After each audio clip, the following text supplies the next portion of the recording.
Yeah,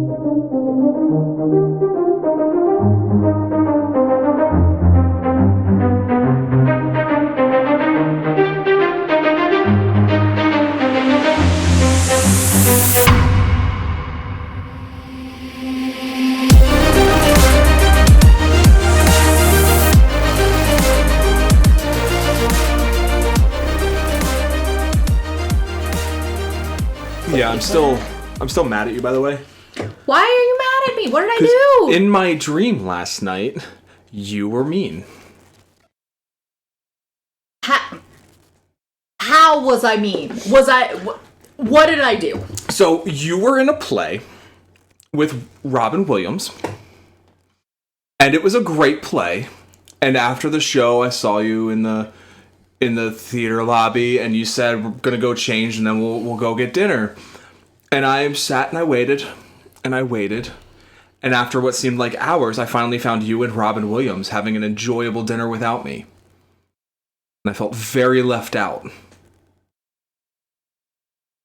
I can't even apologize. It was heartbreaking. I felt... If it helps, I'm also angry at Dream Me because I also want to have an enjoyable dinner with Robin Williams. And I'm extra sad that it is no longer possible. But thanks to the power of AI... Oh, I was going to say, what about in the Oasis? How was your week? Before we get into it. Did anything happen this week? I feel like nothing happened this week. I feel like you didn't have anything go on. The Union are back. Oh yeah, that's what went on. So I've been enjoying Philadelphia Union soccer again. Our 3-2 away win at Saprissa immediately nullified by a 3-2 home loss against Saprissa. I thought it was 3-3. It was 3-2 after regulation time, which led to that half-hour extra time playing down a man because of a stupid fucking tackle. And we somehow won. Somebody on Twitter was like, it is the most CONCACAF-y thing to lose, draw, and win the same game. Which is exactly what fucking happened. It was a fucking trip. So, right back in swing with the MLS season. Since we're talking about soccer, I'm so sorry. What is CONMEBOL again? CONMEBOL is the abbreviation for the South American Confederation. Okay.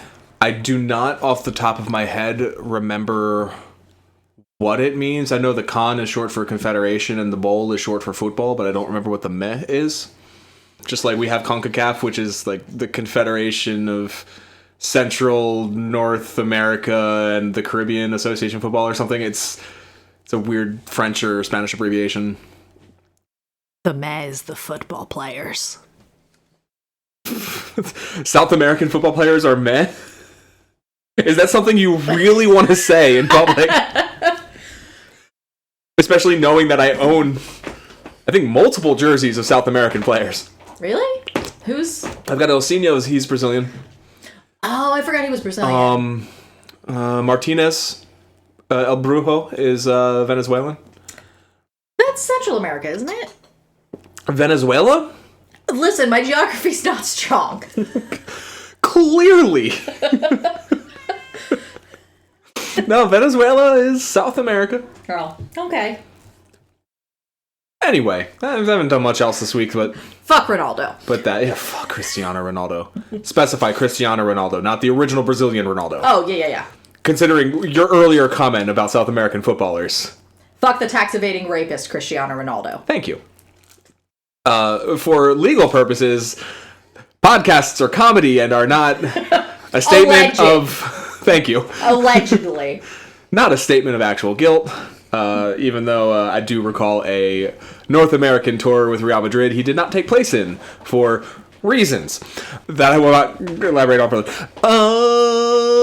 So, yeah. Now that we've angered all the sports people. Now that we've pissed off some people, let's piss everyone else off. Cody, what are we talking about this week? We are talking about the seminal piece of fiction. Seminal?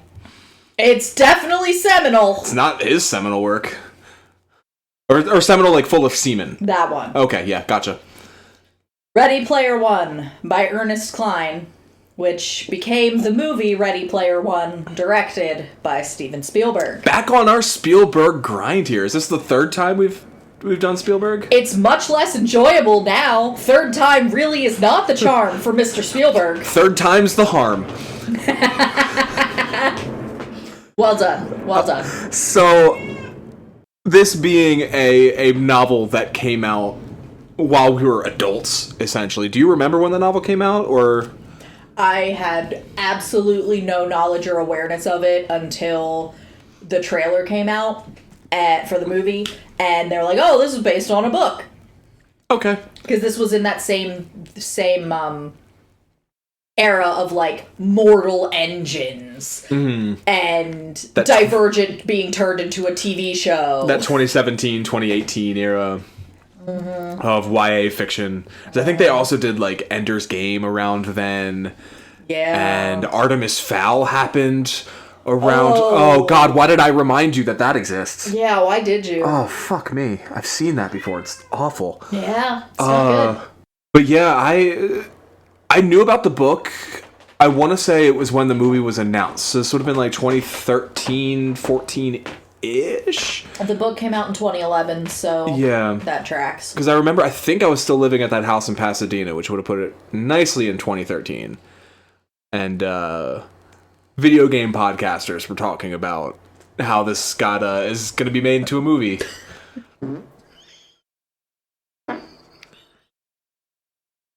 Chili night? Baby. We should have thought about that. I was trying real hard we should have wait thought until you were talking. You know what? Yours isn't even as loud as mine was a few weeks back.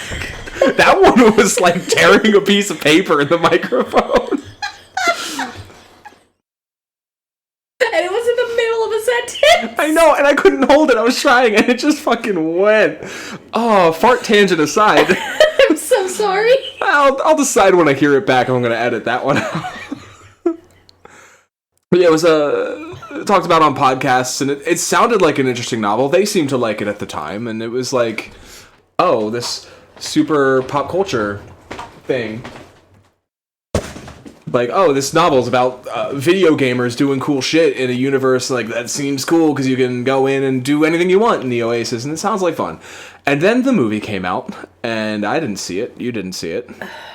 Nope. All I heard was, I remember the marketing involving some Paul marketing at Warner. I think this is Warner. Yeah. Yeah, I think I booed when the logo popped up. Some marketing exec was saying they want people to stand up and cheer when they see something they recognize on the screen. And I immediately realized what this movie was going to be. And it was going to be the Emoji Movie for adults. And did not see it. Did that come out before or after the Emoji Movie, actually? That's an excellent question. They were like the same time frame. I was going to say, Emoji Movie was 2017. Was it? I think. Because so was this. Now I want to know. It was 2017. Oh, also involving TJ Miller. TJ Miller is in this? Yeah. So the Emoji Movie, starring TJ Miller and James Corden playing a character called High Five. Love it. Love that for us. Need to find. Oh, shit. Oh, that's fucking funny. July 28th is when the Emoji Movie came out. What did I say, July 28th? Mm-hmm. Oh, this came out 2018. Okay, so the Emoji Movie was first. Okay. The laughter was on IMDb. There's a section for, like, a parental guide. And everything on the parental guide for the Emoji Movie. So, violence, severe. Sex and nudity, severe. Language, severe. And that is something that happens on that website regularly when parents are trying to tell other parents it's not worth your time. This will cause you pain. That's amazing. They did it for the Oogie Loves when that came out. I just did not expect to see that on the Emoji Movie. That's really fucking funny. Tangent aside, when this was coming out, I was like, oh, this looks like the Emoji Movie for adults. I'm not going to waste my time. 2.5 hours, definitely not wasting my time. But here alas, you are, in the future. Thanks to a request, I will not name and shame. My time has been wasted. Cody, would you like to give us a brief synopsis of the book before we watch a trailer and dive in? Yes, I would like to give you a brief synopsis. You want to know the brief synopsis? Yes, please, give me a brief synopsis. The Chosen One discovers that real tits are better than internet ones. Let's watch a trailer. My name's Wade Watts. My dad picked that name because it sounded like a superhero's alter ego, like Peter Parker or Bruce Banner. But he died when I was a kid, my mom too. And I ended up here. Sitting here in my tiny corner of nowhere. There's nowhere left to go. Nowhere. Except the Oasis.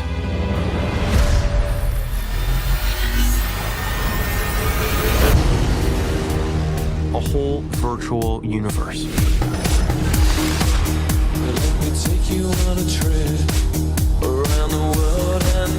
People come to the Oasis for all the things they can do. But they stay because of all the things they can be. Can you feel this? Yeah. It's the only place that feels like I mean anything. The Oasis was the brainchild of James Halliday. Hello. If you're watching this, I'm dead. I created a hidden object, an Easter egg. The first person to find the egg will inherit $500 billion and total control of the Oasis itself. Who is this Parzival, and how the hell is he winning? Find him. This isn't just a game. I'm talking about actual life and death stuff. The Oasis, the world's most important economic resource. And it's nothing less than a war for control of the future.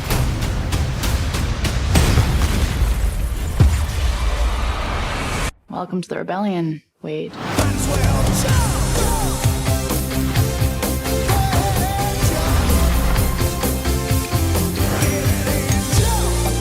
Like many of you, I only came here to escape.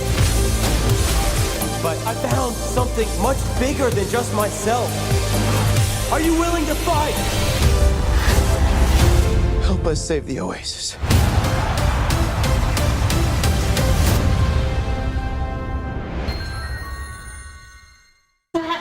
Back to the Future.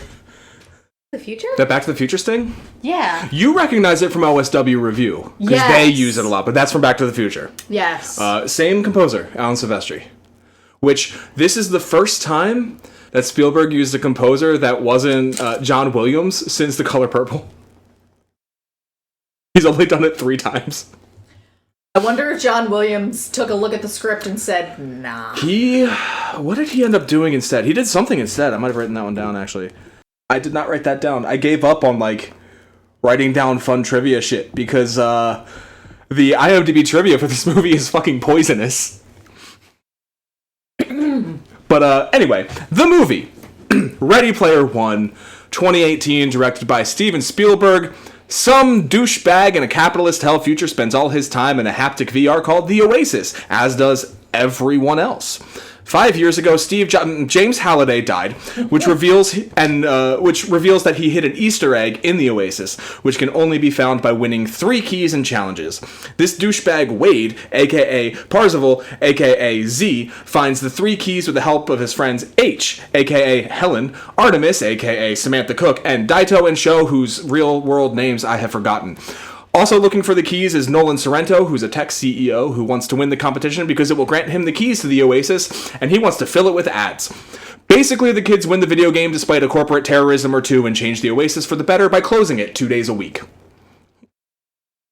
That's about what you read, right? No. No? I mean, yes. The basic structure's there. Yeah, sure. So a little behind the curtain, as Cody was reading this all week. I would ask, how are you doing? And she would say, I'm in pain. And then I would say, no, but okay, but what happened last in the book? And then she would say, oh, they got this, as if I know what she's talking about. And she would say some pop culture gibberish that made no sense to me. It's okay, it didn't make sense to me either. Fantastic. So they changed a lot for this movie, apparently.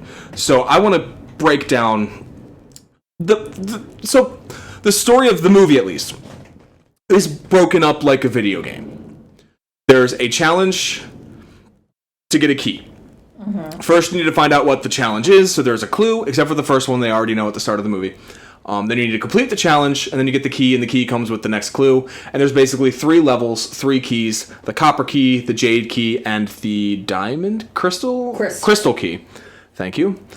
And then with the 3 keys, then you get the Easter egg. What is the story behind the first key? So the first key is the copper key. It is hidden on the planet Ludus in the Oasis, which is the high school planet. The high school planet? It is a planet that is entirely made of high schools so that students can go to school there. Virtually. Like, as for levels and experience, or for diplomas? For real life diplomas. The fuck? They are going to school. And actually, to be fair, the idea of a virtual high school sounds fascinating because he talks about how, like, oh, you can go on a field trip every day.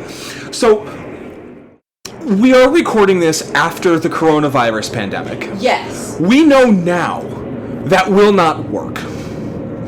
We had virtual school for 2 years.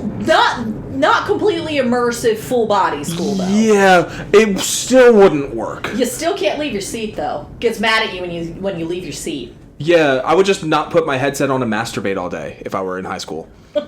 Like, who's gonna fucking notice? It would not work. But carry on. High school planet. Yes. So the first key is hidden in a version of the AD&D module, Advanced Dungeons and Dragons. Thank you. I was like, the distraction disease that we both have. The Advanced Dungeons and Dragons, which I'm pretty sure is 2E, second edition. I'm not 100% sure. So, Tomb of Horrors is hidden on this planet. It is a complete recreation of that dungeon from that module, including the Demi-Lich Acererak, who you have to fight. But don't worry, you don't have to actually, like, fight him. You have to fight him in the video game Joust.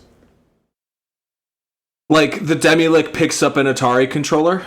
No, he generates an arcade cabinet. Oh, okay, so at least it's a higher quality version of Joust. And you have to defeat him. Like, you're standing next to the Demi-Lich at the arcade cabinet, joystick and buttons, playing Joust. Yes. That makes the movie way less dumb. And once you defeat him in Joust, you obtain the copper key, and then you put it into the gate, and you have to go through the entirety of the movie War Games, playing as Matthew Broderick. And this is still part of the first key. That's not the second key? Correct. Okay, so War Games in its entirety was not in this movie. It would have been a nice, like, hour and a half long breather.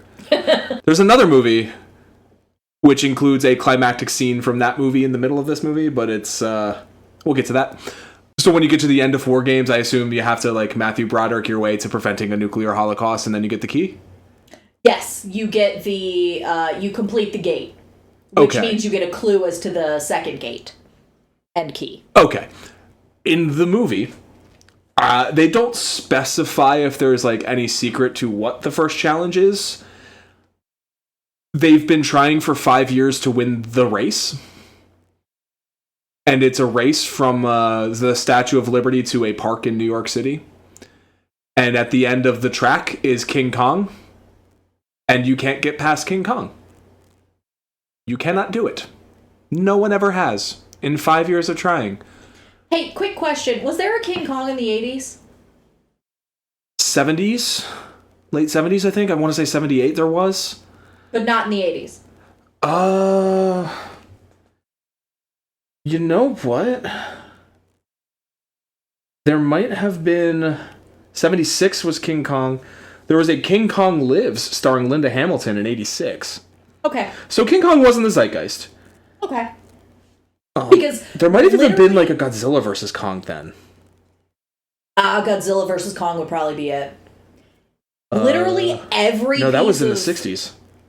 Every piece of pop culture that is referenced in this entire 673-page book is from the 80s. I have a rant about that later. Okay. We'll get to that. We'll talk about that. Cool. So because he can't figure it out and he has a brain blast, Wade, when he says out loud that it's like a rule, you can't get past Kong, and then he remembered, oh, Halliday once said something about not liking rules. Or Halliday's journals in the book. Yes. Okay, so They're referenced like Bible verses. Are they in the novel physical books? Wade has a physical copy of it that he printed, but no, they are digital. But they are referenced AA chapter verse. So, Halliday's journals in the film is a building that you can go to in the Oasis that is filled with dioramas of scenes from Halliday's life that you can rewatch. Okay. Is he poor? Wade? Yes. Yes. Do you have to pay to teleport places? It's not specified.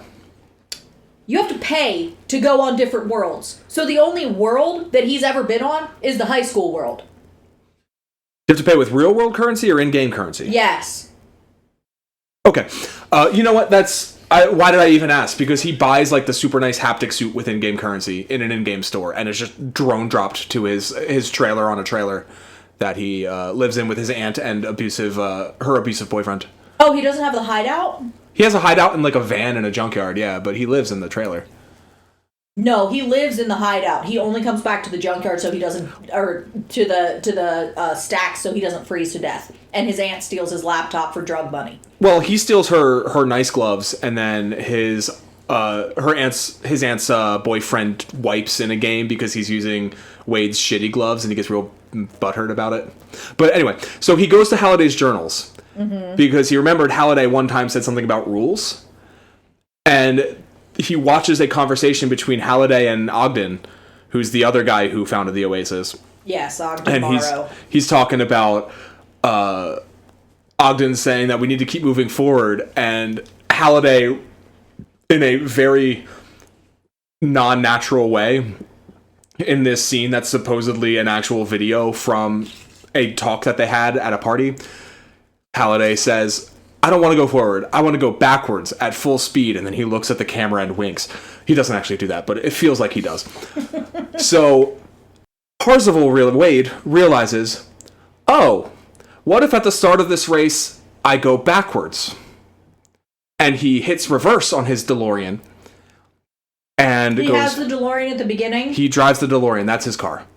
But he's almost out of gas because he's poor. So he starts the race in the back the first time so that he can collect coin from all the crashed cars. So he can fill his tank with fuel. I know. So he hits his car in reverse and goes under the course and sees the mechanisms that move everything in this digital world. And winds up in the park on the other side of King Kong, and he's the first to do it. And he tells the cute girl Artemis how to do it, and then he tells H, who tells Sho and Daito. And then other people figure it out. Which is my first major gripe. Cody, have you ever played a video game before? Have you ever booted up Super Mario Brothers? One of them. Okay. You know what the first thing a lot of people do when they boot up a Super Mario Brothers if they've played it at least one time before? Is go the other direction? You go the other direction. Do you know what my cousins and I would do when we'd play Mario Kart?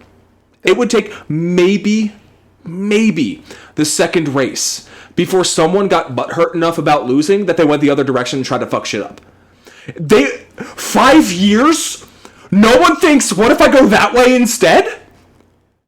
No one's ever gotten past King Kong. Maybe I'll find a shortcut. Now, have these people not played a video game before? It is the first thing you do. Not a video game in our traditional sense. It's a fucking video game. It's the video gamiest video game that ever gamed. And not one of these fucking gamers thinks, let me flip a Yui real quick, just in case something happens. I mean, I do it in Forza when I play. I love going the wrong way up the straight at Le Mans full speed and just causing havoc. It's fun. You know some rich chucklefuck would have tried that. But I digress. They get the first key there. And then they get a clue. What was the clue in the book? I'm curious where this diverges. It is a quatrain that is a reference to another old role-playing game supplement called Zork. Oh, I know Zork. I can't tell if you're fucking with me or No, not. I know Zork. It was a computer game. It was like an old... Text adventure? Text adventure, yeah. Yeah. Yes. They had a... when I was in college, they had a web browser, like, version of Zork that was still basically a text adventure, but it had graphics, but you couldn't... It wasn't like a play-it game. It was a select options and wait game. And I played that a lot in college. I was in, like, the top 20, 25 people when they shut it down because I was only 20, 25 people playing it still. So... You get a quatrain, which is a hint, and it's something about you have to blow Captain Crunch's whistle, but you can only do it after you collect all the trophies. And it takes him 8 months to figure this out. That he's got to suck Captain Crunch's dick? No, it's a literal whistle in a prize. Because apparently people realized that you could hack digital modems with this specific, or hack modems or something to get free access because it blew at 2600 hertz. Oh, that's a real thing. That's Yeah. a real thing that happened in the 80s. Yeah. It's funny that you mentioned War Games because I don't think he does that exactly, but the modem he has in War Games is he sets an actual physical phone onto a speaker set that plays the right tones that gets him into places. Yeah, that's the thing. Yeah, I think it was called phone freaking. Yes, that because the captain was the nickname of a hacker named John or James Draper, who was famous for being a phone freaker. I think that's a real guy, yeah. Yeah. He's the one who could do it without the whistle, right? I believe so. His hacker nickname was the captain, which is where he comes up with this idea. Gotcha. So you have to collect the whistle and then collect all of the trophies. There's like 19 of them. And you then... The key presents itself and it's like wrapped in paper. And you have to unwrap it and then you go through the gate and you're in the video game Black Tiger. The fuck is that?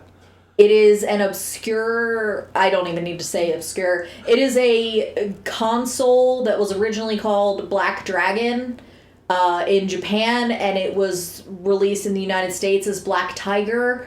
And he goes through... It's like a side-scrolling platformer, beat-em-up, dealy. Sure. And you have to play through and defeat the dragon, and then you get the next hint. Okay. Wild divergence here. So... I do want to say one other thing. Yes. So, since he's the first one to discover how to get the Tomb of Horrors thing, he doesn't directly tell Artemis. Artemis actually figures it out first. He just beats the Lich before her, because she's been trying to, and she's not good at Joust. So she's been trying it for like 3 weeks. And then it finally shows up, and he tells her, oh, play on the left side. Does he mention the 3 pixels? No. Okay, because there's a thing in Joust that's a... You know what? It's not PvP in Joust, though. I think it's like a boss that was thought to be impossible for years until somebody found there's like 3 pixels that are his weak point that you have to hit. No, it's play on the left side, because he talks about how he played with H, and when he was playing with H, he always played on the left. So he had a disadvantage playing against the Lich on the right, and then he switches, and he beats him. So he doesn't... Artemis has already figured it out. H figures it out because she realizes that Parzival Z, Wade, is poor because he never goes anywhere else. And so she realizes, oh, it must be on fucking Ludus. That's the only way he could have gotten to it. Sorry, as spoiler, H is a woman. I said AKA Helen. You don't find that out until like the last 50 pages of the book. Jesus Christ. Yeah. It's like a second act to third act reveal in the film. It's a late third act reveal. Wow. Shoto and Daito are the two Japanese guys. They figure it out because they were doing research on the two people that had done it before, because there was a loudmouth person who posted on message boards, and they started checking out Ludus and figured it out. When they go to the second key, one of them gets killed in real life. Not in the movie. I should also point out that's between the second and third keys is when IOI, the evil conglomerate that wants to take over and ruin the Oasis, also tries to kill Parzival in real life. And that's when they blow up the stack and kill his aunt and uncle. Yes. Yeah. Good old corporate terrorism. So which also means that they were illegally hacking data that's not supposed to be hackable, so, you know. The way they get his information in the movie is when they're going for the second key. So the clue has to do with, I don't remember the fucking words. I only watched the movie once. I'm not going to watch it again for a long time. It has to do with a leap not taken is like the key phrase. And he remembers that in Halliday's journals, which he spent 5 years studying, that Halliday used that phrase one time. And it was in reference to a woman named Karen, aka Kira, which was her gamer tag. Her fucking gamer tag is Kira? Yep. Fuck you. Yep. Her real name is Kira. Her gamer name, which is not even her gamer name, it's the name of her character in D&D, is Lucosia. Nope. Fuck you. Karen/Kira. Halliday went on one date with her and didn't make a move and regretted it because she ended up marrying Ogden. When he goes to the journals to look at the scene, it's the one time in the journals her name is mentioned. Halliday provided his entire life to everyone who wanted to see it, except any mention of her in this date. Except for this one. And in fact, there's a curator character who he bets the curator that it's the only time Kira is mentioned. And he's right. So the curator, he bets all of his coin. So the curator gives him a quarter. Because he lost the bet. That's where he gets the fucking quarter? Yep. Do you know what he has to do to get the quarter in the goddamn book? You'll tell me. He has to play a perfect game of Pac-Man. What does that even mean? He has to beat all 256 levels without dying and collecting all the power-ups so that he can beat Halliday's score. He has to get 3,333,360 points. I'll take your word for it. And that's how he gets the quarter, and he doesn't know what it is. So anyway, in this scene with Halliday and Ogden talking about... Oh, and the bad guy from IOI is there as an intern. But that's besides the point. Halliday mentions that Kira wanted to go dancing, and instead he took her to a movie. So they're like, okay, the leap that he didn't take was going dancing. Let's go to the fancy dance club where you hover dance over a pit. And maybe since we've got the copper key, if we jump into the pit, we'll actually go in the pit instead of floating. And they don't. They float. And so they have a Saturday Night Fever dance scene because fucking reasons. And this is where he tells Artemis that his real name is Wade. And that's overheard by a guy named IROC, who's a mercenary. And IROC tells Sorrento that they're there. So the place gets raided. And he survives the raid by taking a Rubik's Cube called the Zemeckis Cube and solving it, and it turns time back a minute. And that's how they get out of the club. Are you fucking kidding me? No, I'm not. IROC is also a character in the book. He's an annoying know-it-all. And he's the one who leaks the information about them being students on Ludus. Inadvertently, and then he never shows up again. There is no Zemeckis Cube. There is a dance scene because between the keys and the gates, Artemis and Parzival are chilling and hanging out and stuff. And by the way, he's supposed to be dead. The IOI thinks he is dead Because they blew up his fucking building? Yeah. Yeah. But he was in his trailer at his hangout at the time. So he is now, that is the point in the book where he goes to Columbus because Columbus has the best Wi-Fi or the best internet connection and consistent power.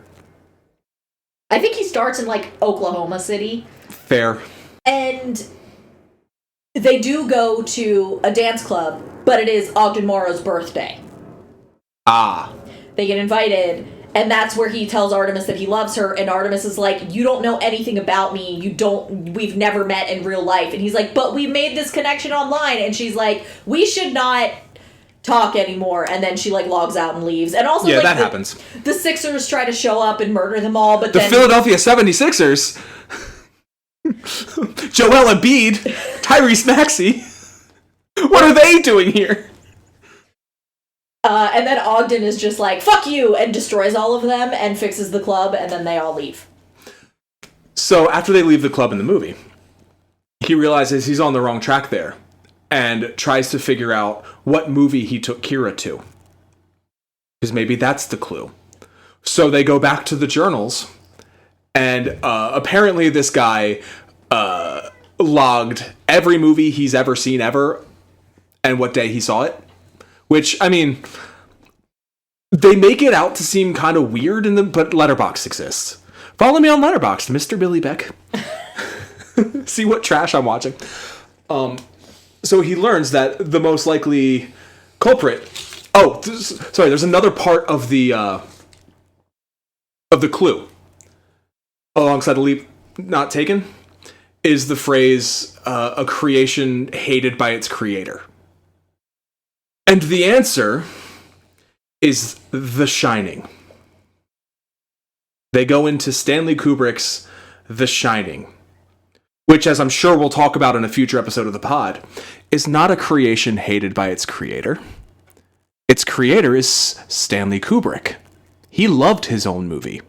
Stephen King hated Stanley Kubrick's creation, which is well known, but he didn't hate his own creation. It doesn't make a lot of sense to me. That's exactly the kind of pedantic bullshit that I would expect from an old white man that hid his money in a fucking simulation. But anyway, we can chalk that off as Morrow misremembering things. Not Morrow? Is that his name? Wow, my brain just like shut off for a second. Which person are we referring to? The guy whose brain we're always in. Oh, Parzival. No, not Wade. The creator Halliday? guy. Yeah, Halliday. Morrow's the other guy. My bad. Yeah. Halliday may have made that mistake. I'll grant him that. He's dead. It's not his fault. The AI, everything in this movie is his fault. The AI running his in-game avatar is at fault here. So they go into The Shining, and 4 of the 5 characters have seen The Shining. So they do what everyone who's seen The Shining does and go, I know my way around.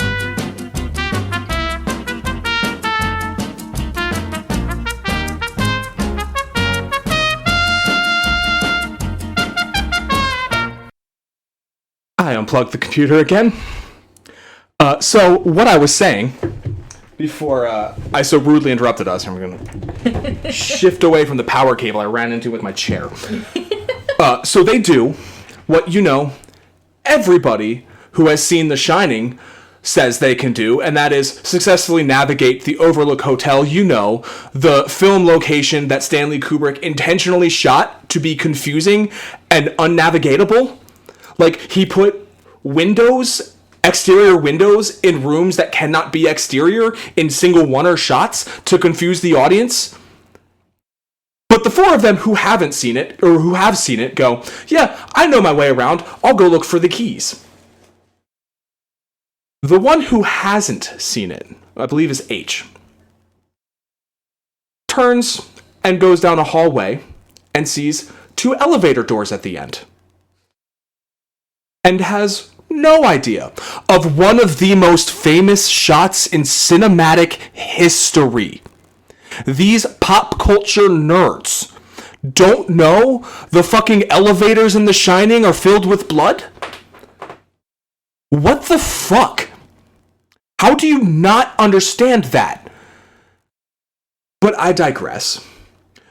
H also finds himself in room 237, which, if you've seen The Shining, that's the first place you look for the clue, right?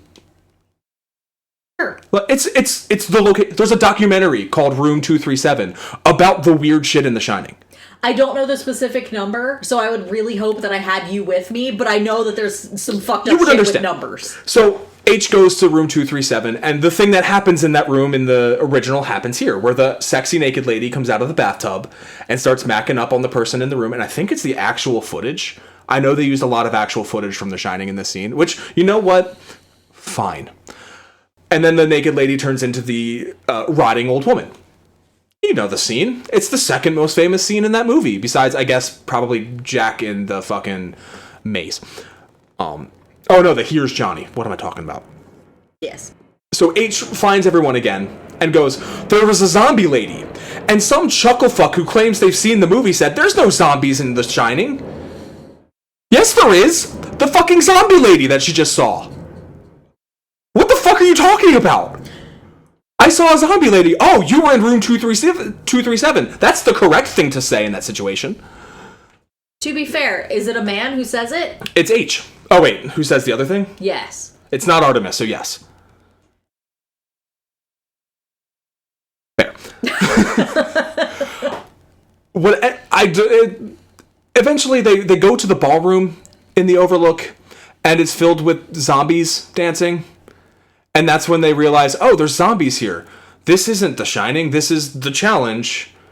And the challenge is find Kira in the ballroom and ask her to dance. And then she gives you the key.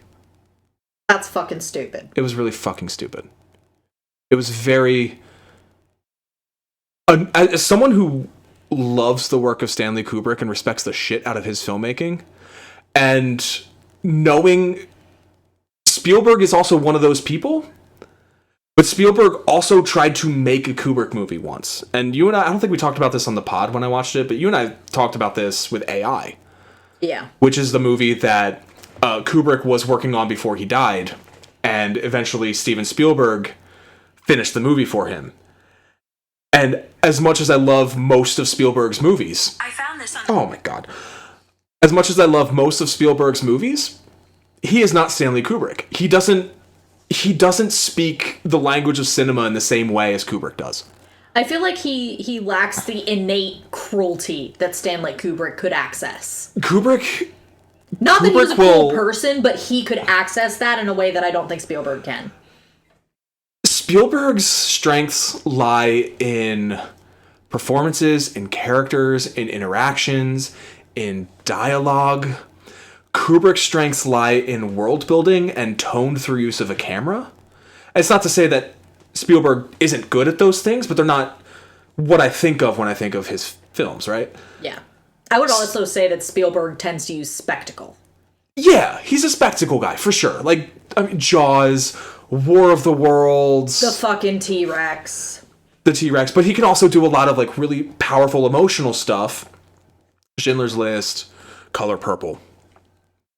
Whereas Kubrick is world building, Clockwork Orange, The Shining. The performances he gets out of his actors are good. It's not the same kind of performance, right? Yeah. And he does a lot more with camera work. He does a lot of, like, slow dolly zooms. He does a lot of harsh angles, a lot of close-ups of eyeballs, stuff that isn't quite in Spielberg's bag. Isn't it literally called, like, the Kubrick? The Kubrick stare. Yes. Yeah, and it's in most of his movies. It's, like, the famous one is Full Metal Jacket before Private Pile kills himself in the bathroom. Spoilers for the midway point of that movie. Alex's eye in Clockwork Orange. Yada, yada, yada. So I thought it was fascinating that after AI was... Which is a movie I do like, but wasn't well received as well as Kubrick would have been or Spielberg's other movies would have been. It's fascinating to me that he went back into the Kubrick well. I feel like it's the thing, it's like the itch you can't scratch. Yeah, like... I'm gonna make it work this time. It's like he read some criticism from 2000 and, like, took it personally. It's like, now's my time to show him. I could do Kubrick, and I will literally just insert my digital characters into, like, actual Kubrick frames. Well, isn't that the whole point of the Oasis? You know what? Yeah, actually, fair. Yeah. That's exactly what it is. It's cram your fucking Akira bike onto the streets of New York. Shove your fucking... What's the jacket he wears in the dance club? Buckaroo Banzai? It's like one of the few, like, explicit references I didn't get. He's wearing an 80s style suit. It's an 80s style suit, but it's, like, specific to a film I haven't seen. Oh, yeah, probably. Like, Anyway. I think it's War Games again. You know what? Fucking probably. I still think it's so funny that they put the entirety of War Games in that. Oh, it's not the only movie they do the entirety of. Oh, great. Well, I assume you'll tell me about that now, because we're moving on to the third key. The third key. So first, they have to have the climactic battle before they get into it. So the other thing is that when you complete Black Tiger, your reward is that you get to scroll through a list of robots and pick a robot. He picks Leopardon? A magical Leoplerodon! It is from the Japanese Spider-Man, which was like a Japanese Spider-Man Gundam cartoon. And he sees all the other ones that have been picked, but he doesn't know who has picked them for obvious reasons. So he escapes and does his shit. And he... Leopardon, that's what it is. So he picks... That's his robot. So before he gets the key, the crystal key... Wait, I think I'm confusing things. There's a climactic battle before the key, right? Before they can use the key. Oh, okay. The battle's before he gets the key. Is it before he gets the key? In the movie, no, you have to have the key to cross the threshold to get to the egg. So he does get the key, and I read like half of this book today. So it was physically painful for me to read this book. So the crystal key, he has to... Oh, shit. I may have mixed up Black Tiger and that. Give me just a second here. Yeah, no, you look exactly like I expected you to look. Ernest Cline. Yes. Oh, I'm sorry. So, for the copper key, he gets the copper key by defeating Acererak, and then he has to go play through the video game Dungeons of Daggerath, specifically in a recreation of Halliday's childhood home on his planet. And then he has to reenact War Games, and that's how he completes the gate. Then, with the Jade Key, he believes it to be on the planet Arcade, Archaide, which is where he plays the perfect game of Pac-Man and gets the 1-up. And then he gets a hint from H, where he's led to the planet Frobaz, where he solves a recreation of the text game Zork and whistles through the Captain Crunch whistle. He unlocks the gate. Oh, I'm sorry. I completely fucking forgot about this because it was so fucking stupid. He has to pass the test. The Voight-Kampff test from Blade Runner. So he has to go... Apparently, because Blade Runner was one of... And this is for the second key? Yes. Blade Runner was one of Halliday's favorite movies. He put the source code for the Tyrell building as a freebie that you can just use to populate quickly. So there's like hundreds of millions of copies of it all over. So he just finds the nearest one. He goes and does the Voight-Kampff machine test. And he defeats Black Tiger, and he gets the mech and the next hint, which is a red star in a circle. The Rush symbol. For the band Rush. Is Rush on the soundtrack? They have to be. This movie was full of fucking 80s needle drops. It's funny you mention Blade Runner, because I did know that it was involved in the book, but I didn't know how. Mm-hmm. The reason it wasn't in the movie is because they were working on the sequel at the time. And Villeneuve and the crew working on the sequel were like, no. Absolutely not. No. Leave us out of your bullshit, Steve. So, after he discovers this, he acquires the crystal key on planet Syrinx, and he plays the Discovery section of the song 2112 from their sci-fi concept album because he, can play the guitar because he's a fucking dork. It's easy in video games because you've got only the 5 buttons on the guitar and they come down the screen. You just got to push them at the right time. Rush is not on this soundtrack. What the fuck? So he Tom Sawyer's in the Iron Claw, and they didn't put Rush in this fucking movie? he gives explicit instructions to Artemis H and Shoto to get through the Jade Gate and obtain the crystal key. And at that point, the villain, Sorrento, puts a magical orb over Castle Anorak because that's where the final gate is. Oh my god, something's the same! Whoa! So, except it's IROC that shows him how to use the orb because Sorrento is not a nerd enough. Oh, Sorrento actually programs video games. Oh, no. And that's why he got recruited by IOI. He is straight up just like a corporate suit. So there's an indestructible force field around it. It's at this point that Wade actually goes into the real world. You can do that? He manipulates his fake identity, because Wade Watts is supposed to be dead. His fake identity is Bryce Lynch. He manipulates his fake identity to become an indentured servant at IOI for debt. Uses passwords and shit that he got on the black market to hack their shit and get all of the information. And pulls all their dossier, pulls all their information and stuff, and then at that point he escapes, distributes it all to the media, and then calls the others of the High Five, except it's the High Four now, in to... High Four. It's Simpsons.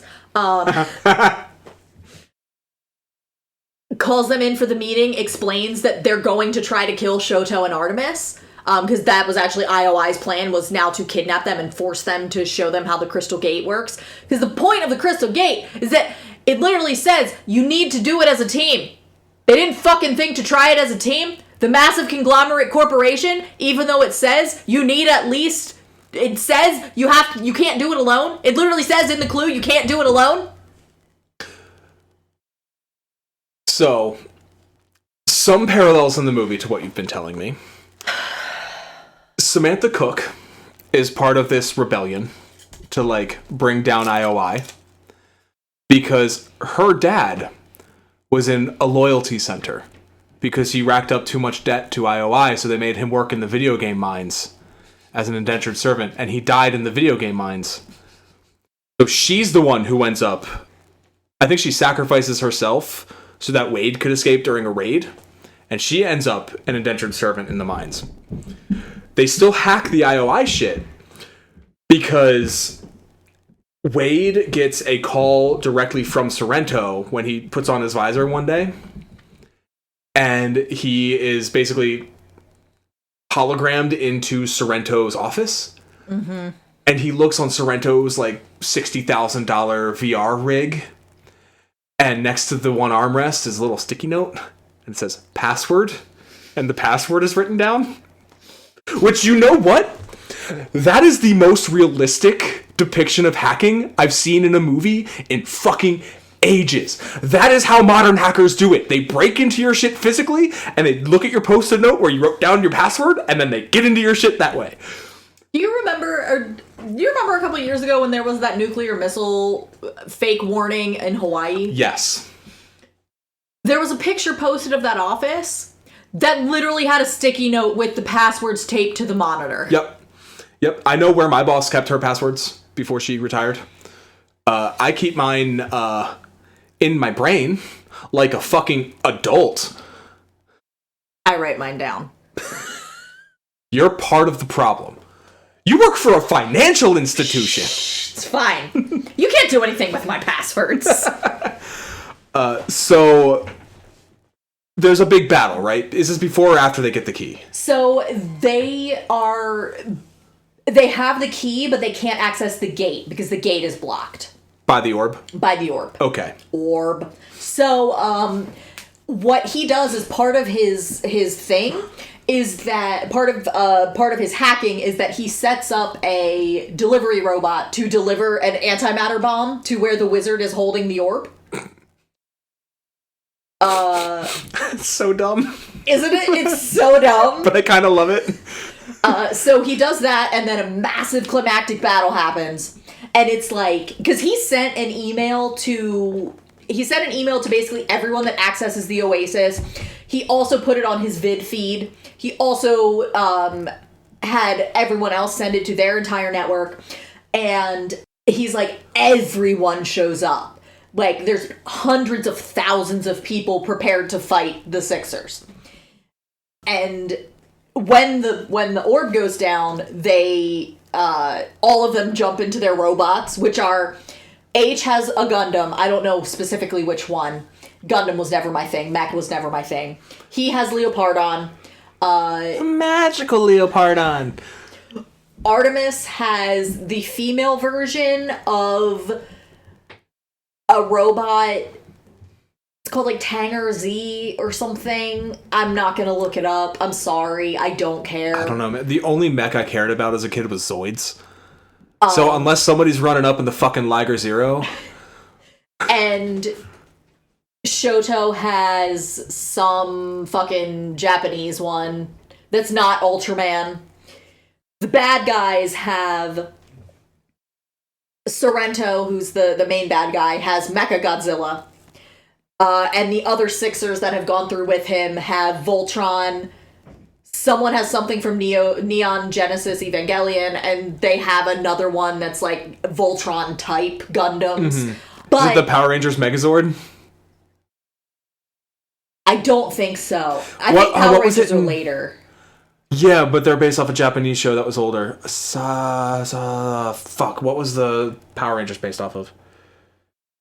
I think that might actually be the one that Shoto has. Super Sentai. No, they're not Super Sentai. Okay. So, he describes it as basically they flat out wipe the floor with everyone except Mechagodzilla. Like, they don't even get to form Voltron before they're destroyed by all of the other Gunters. Yeah, I didn't say that word because it makes me uncomfortable. So...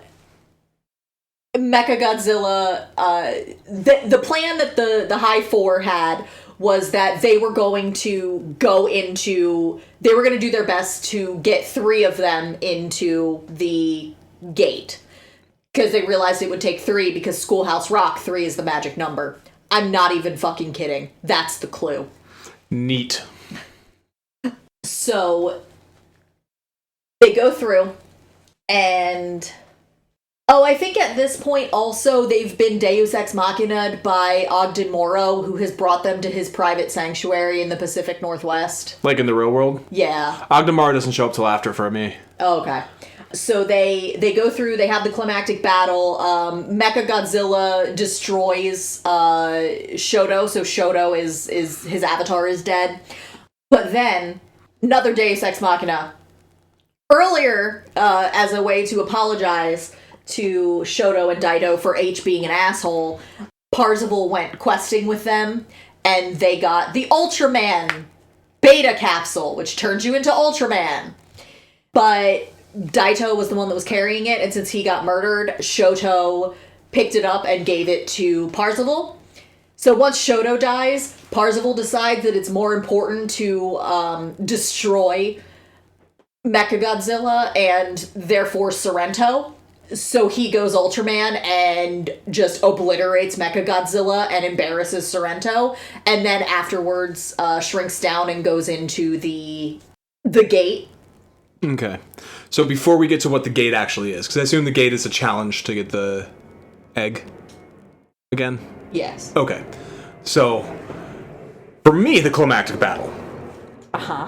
Since Samantha is in the indentured servant place in the fucking IOI headquarters, and they're able to hack the network through a post-it note, they manage to get in contact with her, they being H and Wade and Daito and Sho, who are all driving around Columbus in Helen's van, which has a rig in it for everybody. Besides the point. They break Samantha out of her cell, and she sneaks into where the Sixers are, and she borrows one of their rigs so that she spawns inside the orb. And then she whispers the magic spell to turn the orb off. And then the battle begins. And Daito is a Gundam, but it's not a reward for winning anything. He bought a thing that turns him into a robot of his choice for 2 minutes, and turns into a Gundam to fight Mechagodzilla. And H, she has a workshop where she does commissions, and she uses an Iron Giant robot that she commissioned for somebody. You know, pacifist icon, the Iron Giant. Use him for war. I've seen that movie. Have you, filmmakers? Between the two of them, they Daito like sacrifices himself to take down Mechagodzilla, and H sacrifices herself to get Artemis and what's his name, Wade, across a chasm into the castle. And then they get to where the challenge for the key, which is already being attempted by dozens of IOI agents who keep fucking dying. What is the key challenge? So first, I forgot to tell you there's a MacGuffin that the bad guys have. Oh, we'll get to that. Okay. That they use it at this point. It's called the Cataclysm, and it kills all of them and destroys the surrounding area. But Parzival has his Percy Jackson. Okay, so I'm sorry. I have a trans friend who has chosen the name Percival.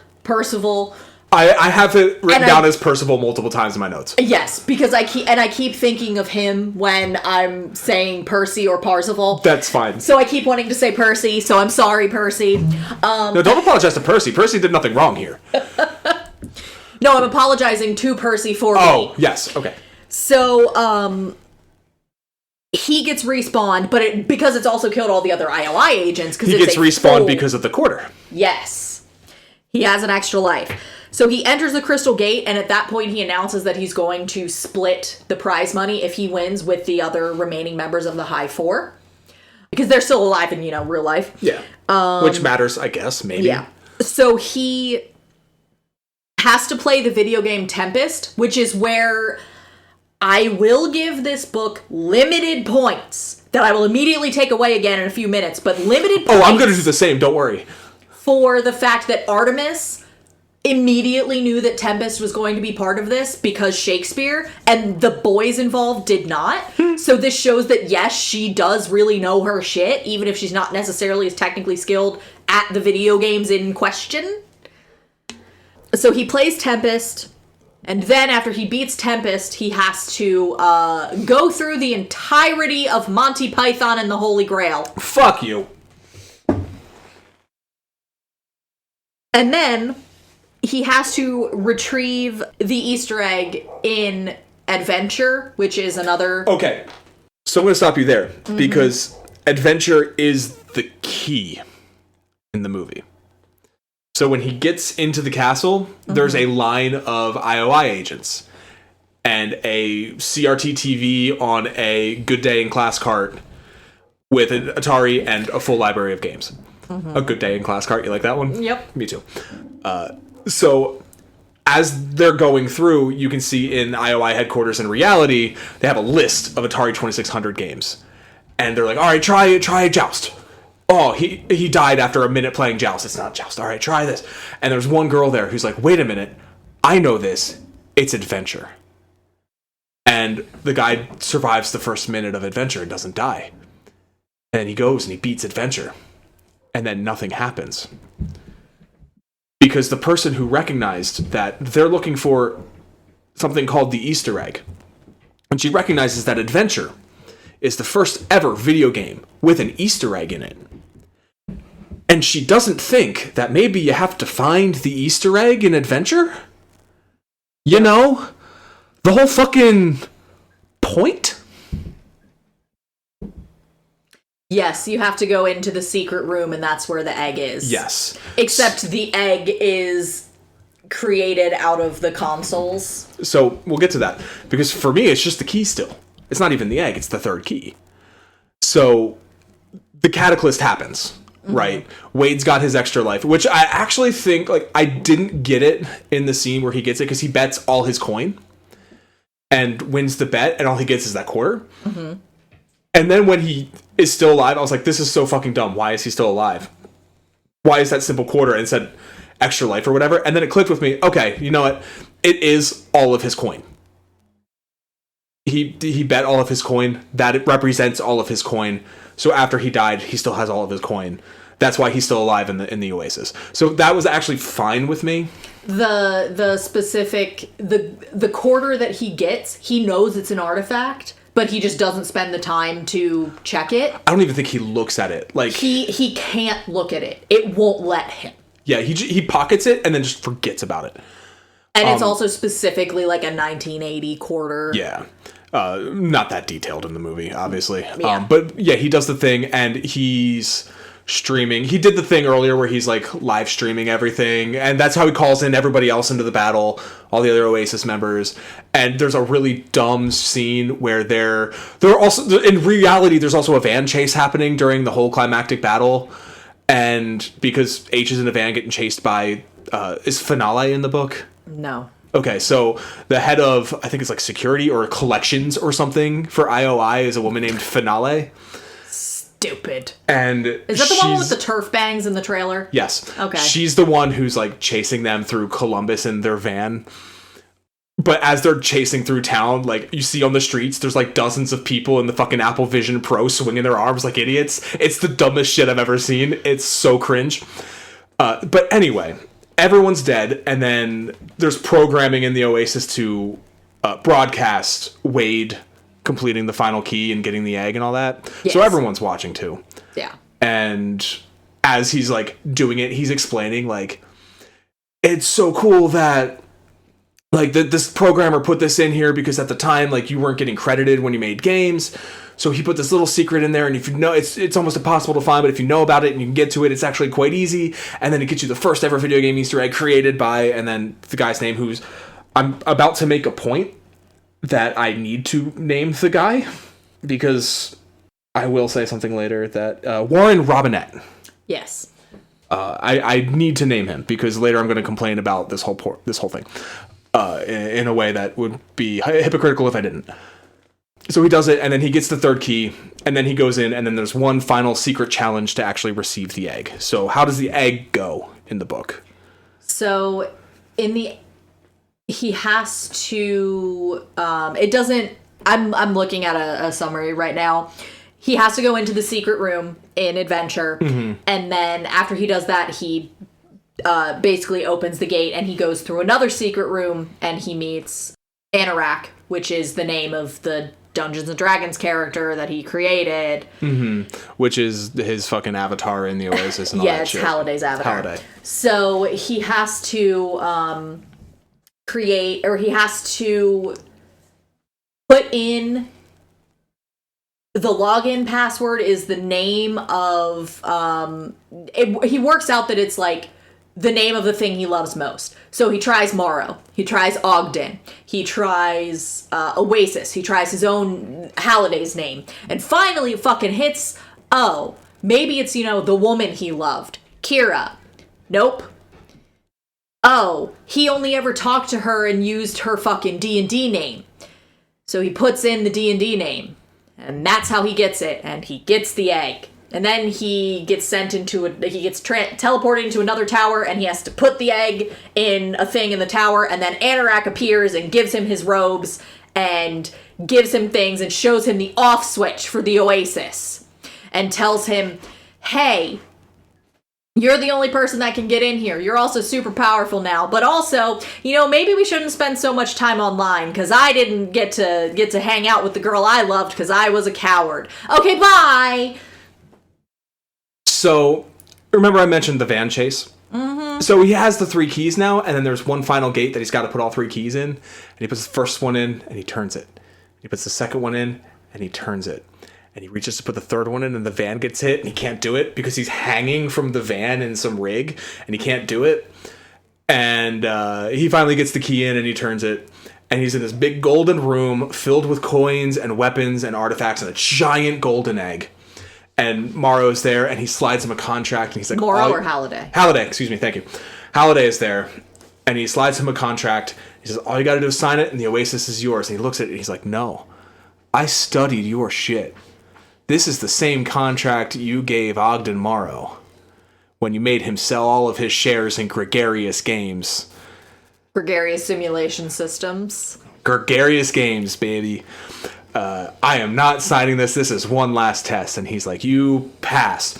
And then you go to like his Halliday's like childhood bedroom, and there's like a child Halliday and adult Halliday in there, and child Halliday is playing fucking Atari, and there's where the off switch is. And then there's a bit where the van gets hit again and he almost hits the off switch, and it's really funny, and I kind of wish he did. But then he realizes, okay, I could do this, and something, the real world shit that you said, blah, blah, blah, don't get lost in the game, be good to it, yada, yada, yada. Does stuff happen in the real world after this for you? Yes. Okay. Let's epilogue this shit. Sorrento gets arrested. For the terrorism? Yes. For the murder, specifically, and the conspiring to murder. Because one of the things he gets is the actual footage of the murder of Daito. And he releases that to the media, so, you know. And then they all log out of their pods. He hugs H. And then Ogden is like, she's in the hedge maze. And so he goes to see Samantha. Because the whole reason that they broke up was because, y'all, you don't know what I look like in real life. I could be obese and live in my mother's basement. No, she's classically attractive. He describes her as Rubenesque, which I have a fucking problem with that trailer, because that is not Ruben goddamn-esque. How do you know that was Samantha? Maybe that was an avatar. It was her avatar, but her avatar is the same as her. He describes the avatar as Rubenesque. Oh, fair. So he sees her, and what do you know? She's beautiful, except she has a port wine stained birthmark that covers her face. Oh no. Or half of her face. But don't worry, she's still super hot. Fuck you. And then they kiss, and he realizes, oh, I don't want to be in the simulation anymore. Fuck you, book. Yep. Fuck you. So, in the film, he gets out of the van to see Sorrento get arrested, and Finale is also getting arrested for her crimes. And Ogden Morrow shows up, and is like, well, you did it, I guess. The Oasis is yours. It turns out he was also the curator. He hands over the Oasis. Wade's like, oh, we, the High Five, are gonna share the duties, and because there's still 5 of them, fuck you. And they hire on Ogden Morrow as a, what's the fucking word? The words that are coming to mind are informant and enforcer, and neither of those are correct. Advisor. Ah. And then they decide to shut it off on Tuesdays and Thursdays so that people can enjoy the real world, and he snuggles with Samantha while he says it. And the end. I did not have an enjoyable time. At least my unenjoyable time was only 2.5 hours. According to the watch on my Libby app, it was 3 hours and 39 minutes. Whew. Yeah, but it took you like 4 days. I'm pretty sure that I was gonna have a stroke. Like, from what I can tell, because this is one of the first ones we've done where it's real different.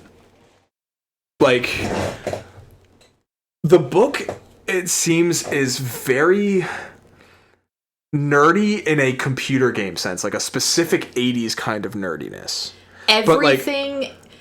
Everything is about recovering the nostalgia, or everything is nostalgia for Halliday's childhood. Yeah, which is, you know, a very 80s childhood of Zork and AD&D and Joust and these very specifics.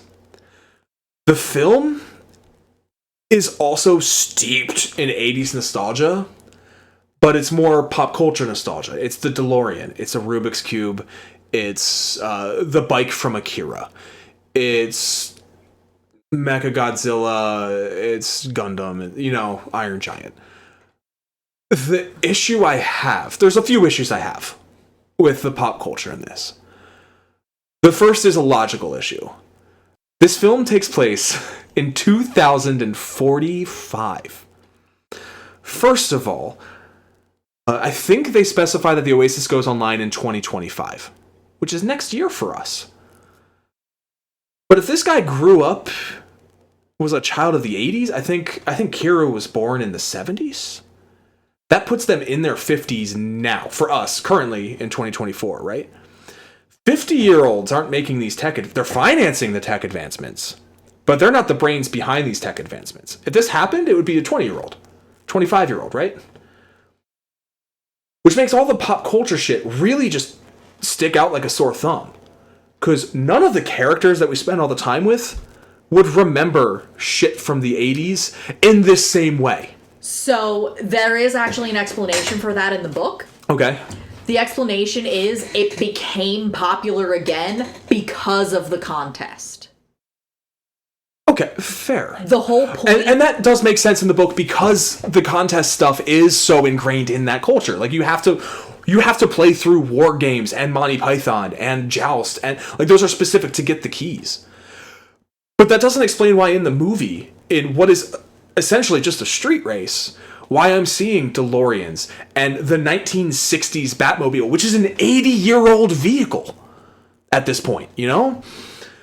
And, like, the bike from Akira, as I mentioned, that's from a movie from 1988. That is a 60-year-old movie at that time. That's the equivalent of us going into a racing game and pulling up shit from fucking the 1966 Batmobile, right? And the car from Chitty Chitty Bang Bang. And the Aston Martin from Dr. No. Like, what? Okay, you know what? I would 100% do one of those. But that's just me. Anyway, I might be shitting on my own point here.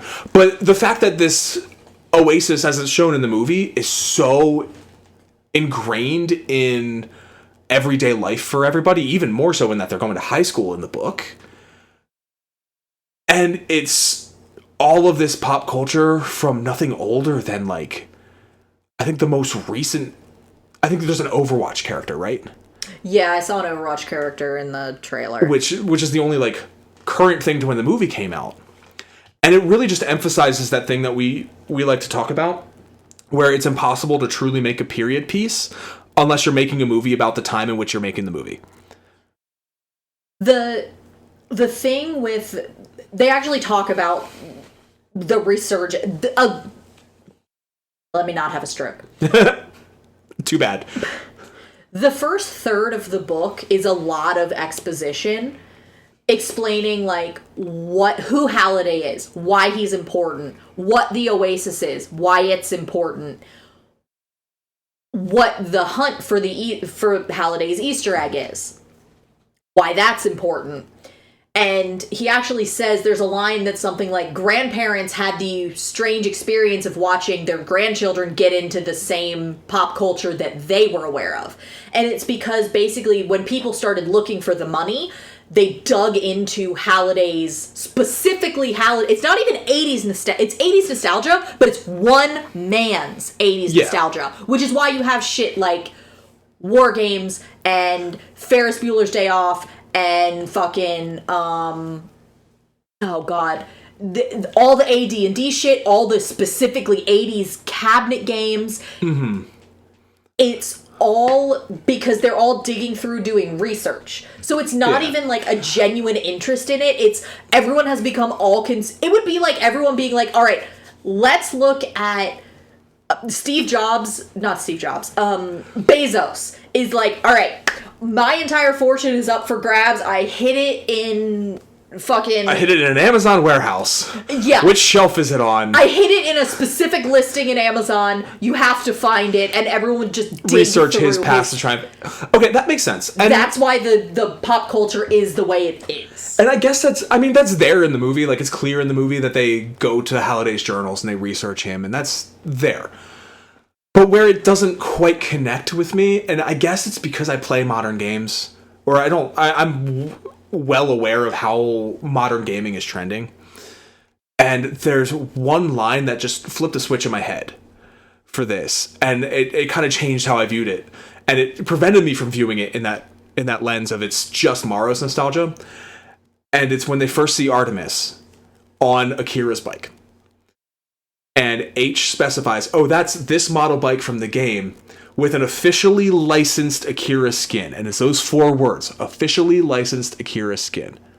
When I hear that phrase, and I would have heard it the same way in 2018, this isn't that long ago, I think I think mostly of mobile games, like gacha games, shit like that, where, okay, if there's an officially licensed Akira skin, then that guy's got an officially licensed Batmobile. That guy's got the officially licensed DeLorean. That guy's got an officially licensed Gundam. These companies are selling their skins because it's an officially licensed Akira skin.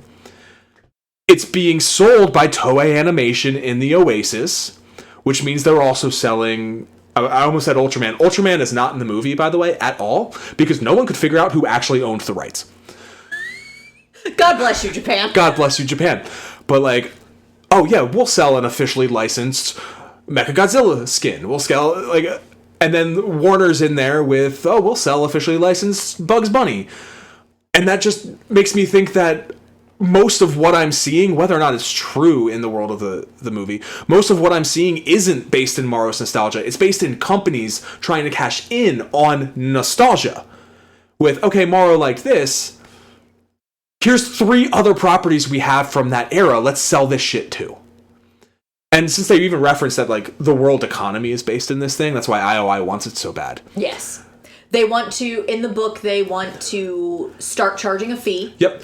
And they want to fill it with ads. There's even, like, a joke line in the movie where, like, 80% of the viewer's screen will be advertised content. It already is. If there's officially licensed shit in this game, everything I'm looking at is already an advertisement that somebody paid to put on their own avatar. It drove me fucking nuts. Because like, money is changing. Like, the Oasis is staying alive. Those servers have got to be expensive to run. They're staying alive off that licensing shit. Yeah, they stay alive through, there's like one offhand line. You can pay them directly to get a direct link to the Oasis. Or what was the other thing? It's they charge like businesses. Yeah. So, like, that said, there's a few games currently that have this kind of model of, like, shit from whatever will show up in this game. And I'm thinking Fortnite and I'm thinking Roblox. I was going to say, yeah, the games that are targeted at children. And this is also where I'm kind of like, everything in the movie is either a TV show or movie. You know what they put in fucking Fortnite? Professional athletes. Musicians have concerts there. I'm sure it happens in the Oasis, but we never see it on screen. There's whole planets dedicated to... It's kind of like No Man's Sky in that anyone can do anything they want as long as they pay for it. Okay, so closer to Second Life then. Yeah. Well, I'm thinking like... Like, I feel like it was an evolution of Second Life, because that was... 2011 was before... It was before, like, VR gaming really became a thing. So he was probably basing a lot of this off Second Life and imagining how that would evolve, which makes a lot of sense. The thing is, the movie didn't come out in 2011. The movie came out in 2018, so VR gaming was happening. Yeah. Like, it had just started, like, the Sony VR, like, it just had PlayStation VR, whatever they call it. The Oculus had just come out, that kind of thing. And, like, Fortnite, I think... I don't know, Fortnite might not have existed yet. It did. But, like...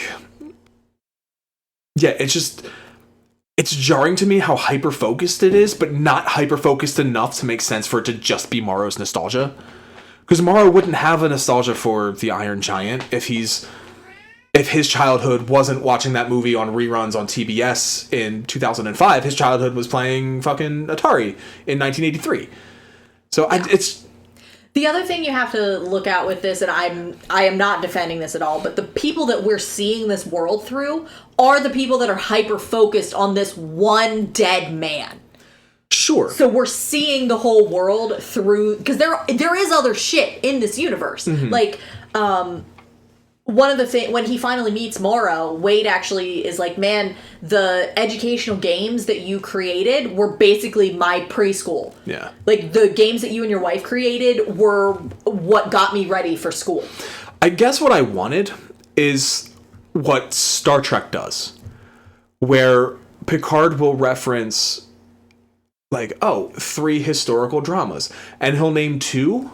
He'll name one. He'll name, like, a Shakespeare. He'll name something modern to when the show came out, and he'll name a fictional future one. And I didn't see any fictional future pop culture, even though this takes place 21 years from now. Nearly 30 years from when the movie came out. There's no fictional pop culture. Everything kind of stopped at 2017 with Overwatch. And I guess living 5 years in the future from this movie, knowing Overwatch, like, nobody really plays Overwatch anymore. It's more known for the weird porn at this point. Like, and there's no League of Legends characters. Like, it's just making a movie about the pop culture. I, as an audience member, start to hyperfixate on what the pop culture you're choosing is and why. And I'm getting too in the weeds about it, and it's taken away from the story elements, which it seems like Spielberg tried to add a lot of like human storytelling to it. Yeah, no.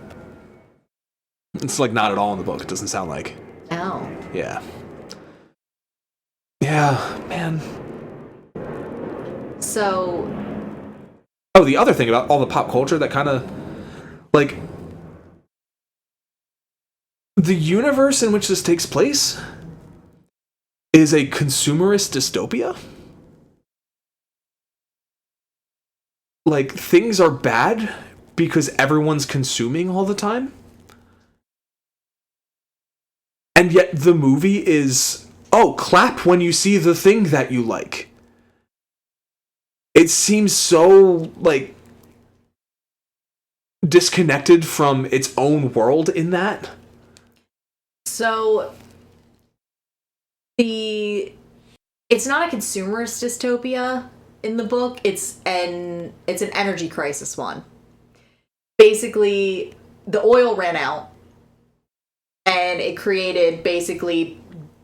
Yeah, he describes it as the Great Recession is on its fifth decade. Because basically what happened is kind of what we're seeing with groceries, which is the price of oil skyrocketed as the demand stayed the same, but the reserves dwindled, and it got to the point where normal people couldn't afford it anymore. So they turned to the Oasis as a way of, doing everything. Mm-hmm. Like, he talks about how his mom was a virtual prostitute. And the only thing that she did in the real life, or in the real world, was drugs. And that's what killed her. And he talks about how basically as soon as he was old enough to put a headset on, his mom put a headset on him, and, like, that's when he started exploring the kid-safe areas of the Oasis. Mm-hmm. That's when the mom handed the iPad to the kid and he started playing Roblox. Exactly. Like, it's I think that's probably why I'm so, like, upset with this, is because there's something there to hold on to. There's a warning to be had. But it doesn't want you to look at the warning. Yeah, because they want to sell you fucking more DeLoreans and Jurassic Park dinosaurs and King Kong. It doesn't know what it wants to say.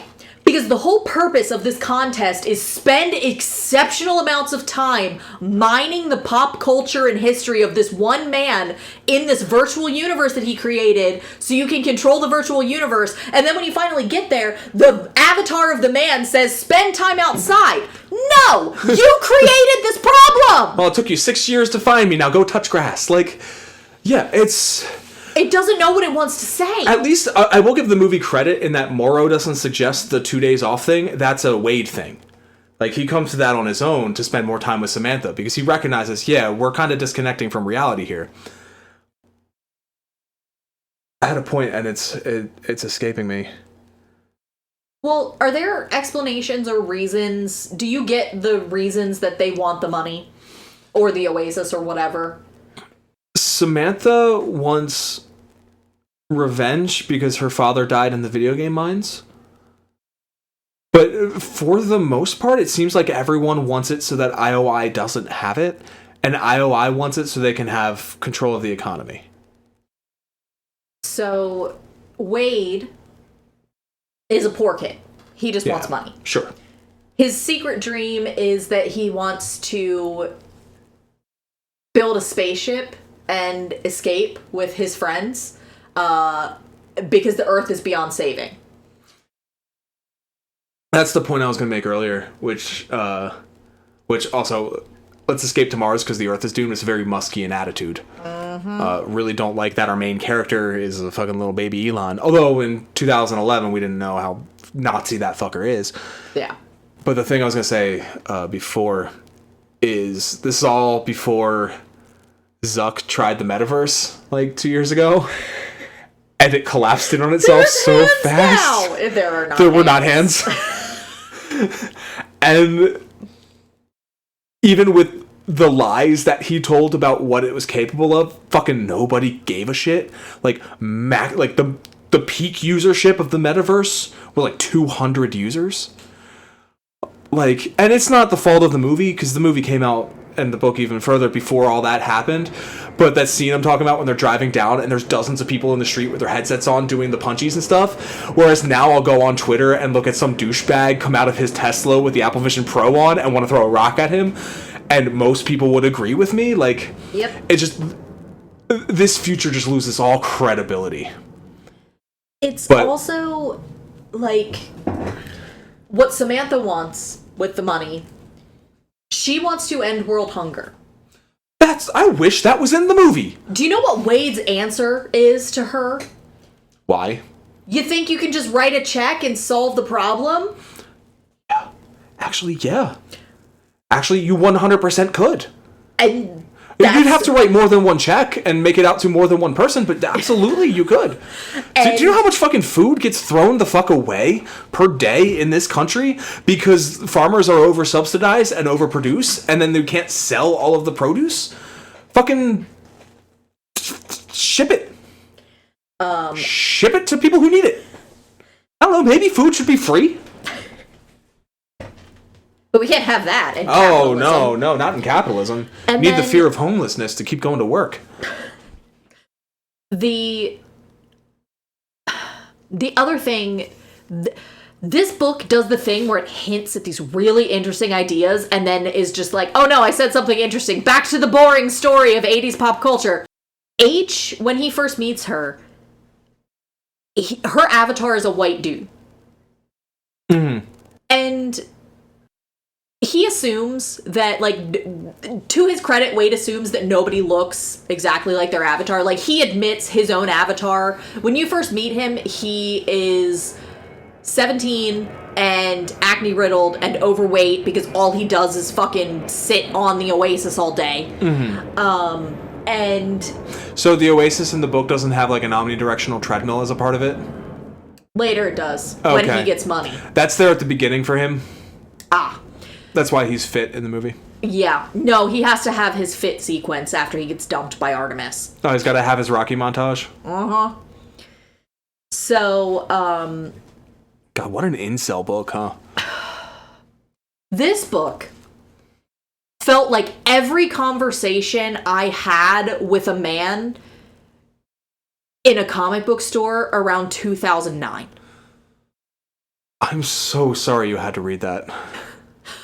I was physically uncomfortable reading this book because I could see the man saying the words at me and me nodding politely while he was trying to not obviously stare down my shirt. Like, that... Stop it! I'm doing nothing. That is what this book felt like. That is the vibe of this book. But then you get the interesting idea of H, who is a fat black girl. And when she and Percy finally meet in real life, Percy at first feels a little bit betrayed, and then he's like, you know what? Fuck it, we're still besties, I don't care. Yeah. That we met, because his whole argument with Samantha, too, is like, we met and connected on a mental level. Yes, there were avatars involved, whatever, but I made the connection with the person behind the avatar, not necessarily with what they look like. Yeah, in the movie it's the same way when he meets H. They meet in the real world and she says something she said to him in the thing and he says how he responded and he was like, H? And she's like, Helen, my dad used to call me H. And he's like, cool, we're still best friends. This changes nothing. And when that reveal happened in the movie, I'm thinking, well, we already know what Samantha looks like. She's pretty. She's got a weird thing on her face that she covers with her hair. And it's whatever. I was hoping you were going to tell me in the book that she was a dude. And that Wade would have to go, oh, yeah, I guess I'm in love with this dude. Or she's disabled or... Something, not just pretty with a birthmark. So, we'll get to the tokenization of women in a minute. But I really liked H's character because she says that basically her mom came up with the idea of doing this because her mom's avatar was a white man because she got treated better. Yep. So when Helen created her avatar, she did the same thing. And then when they had to like submit photos and stuff, it was just versions that she would create that were photorealistic of her avatar.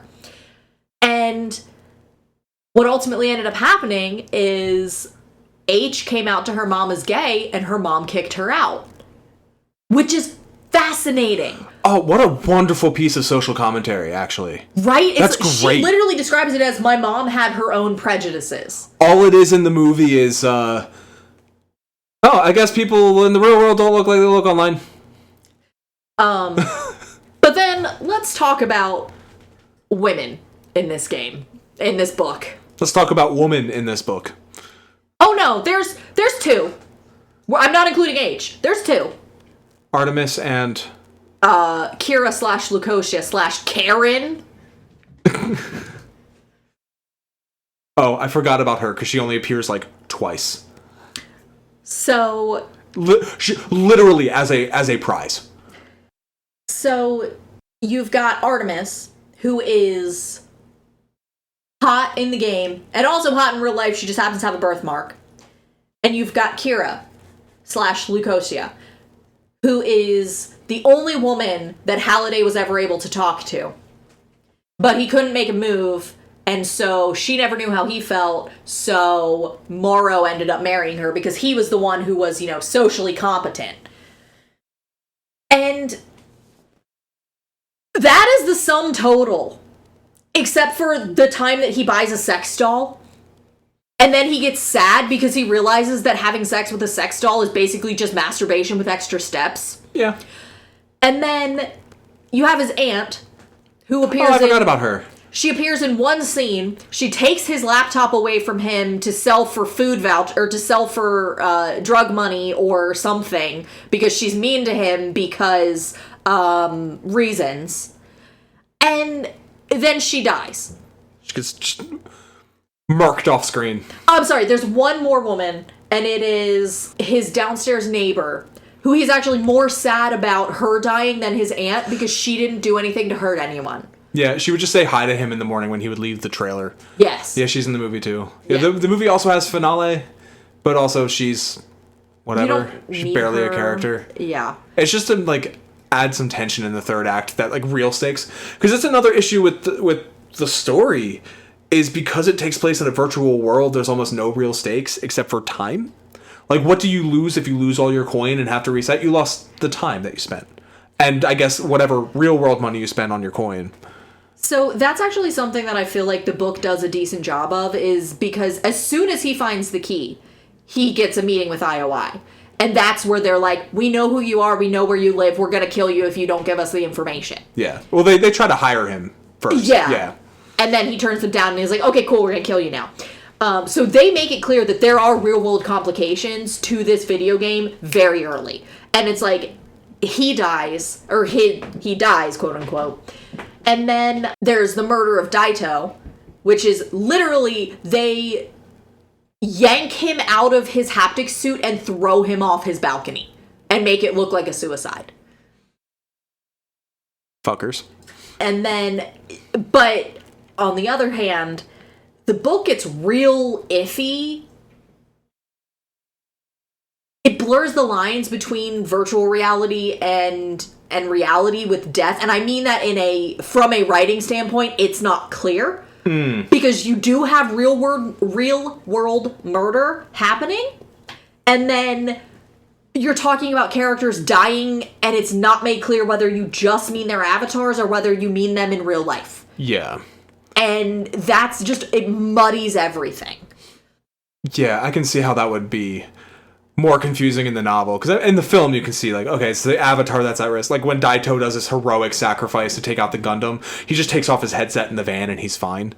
But the movie added a van chase so that there's like, okay, he's still at risk. They still gotta figure it out. Yeah. It's like that scene in Inception. One of the scenes, you know what I'm talking about. You haven't seen Inception. Nope. Speaking of Inception, want to talk about the movie?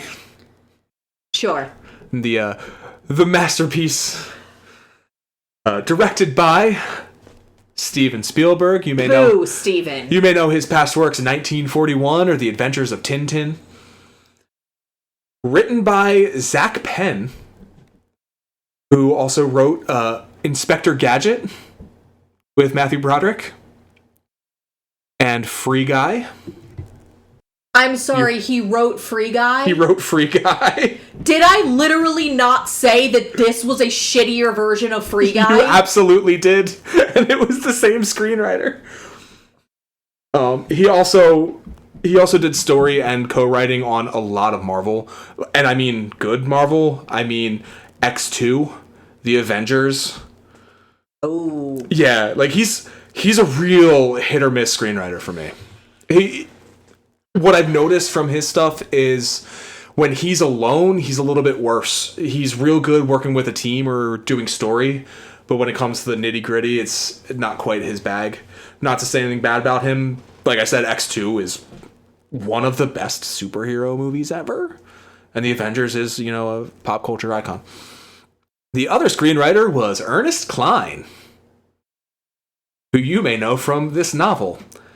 And he also wrote the movie Fanboys, which, if you don't know what Fanboys is, it's about a guy who gets cancer in, I want to say, 1998. So he and his buddies break into the Skywalker Ranch to steal a copy of Phantom Menace so he can see it before he dies. It's got to be better than this movie. It is. It's a fun movie, but it falls under some of the same traps of, hey, remember that? Like, Mark Hamill's in it, Carrie Fisher's in it, Captain Kirk, what's his fucking name? Shatner's in it. Fuck Shatner. Yeah, fuck William Shatner. And it's very like Star Wars focused, but it makes sense because it's like the focus.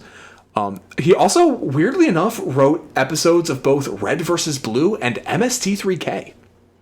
No, that Red vs. Blue, absolutely. Yeah. Oh, that's something I didn't bring up. I saw in the trailer that they're literal drones, like faceless avatars that the Sixers are. Yeah. They are all the same avatar in the book. It's all like basically a military guy. Yeah. Yeah, they're all the same avatar. The only difference is the number. Yeah. That's why they call them Sixers, because it's 6 digits. Yep. And a little fun fact, if you don't know what the number 665321 is, which is Sorrento's number, that is Alex's prison number in A Clockwork Orange. I did not know that. I did, because I was in that play in college. Wade/Parzival was played by Ty Sheridan, who would later play Cyclops in the more recent X-Men trilogy. Oh, okay. Samantha Cook/Artemis was played by Olivia Cook, who was in Ouija. And she was also in an underrated movie everyone should watch, Naked Singularity. Oh, was she the... Okay. Yeah. Check that movie out, people. That movie's great. It's Boyega, right? Yeah, it's got Boyega in it, and the cover has him with a sword, and I don't remember why he has a sword, because he's doing, like, weird end-of-the-world math shit in the movie, but it's a lot of fun. It's a fun, like... Isn't he a lawyer? Yeah, he's a lawyer. It's a fun, like, mind-bendy action adventure comedy. It's a lot of fun. It's a good movie. Yeah. Nolan Sorrento was played by Ben Mendelsohn of Rogue One, and he played the Sheriff of Nottingham in the newer Robin Hood. That's why I recognize him. I recognize him as the little twerp from Rogue One. Helen Harris/H is played by Lena Waithe, who's in Master of None. I think she won an Emmy for her work on that. And Westworld. Okay. I-Rock, the mercenary, is played by T.J. Miller, who you may know from Deadpool and his various crimes. You got me his autograph for Christmas, accidentally.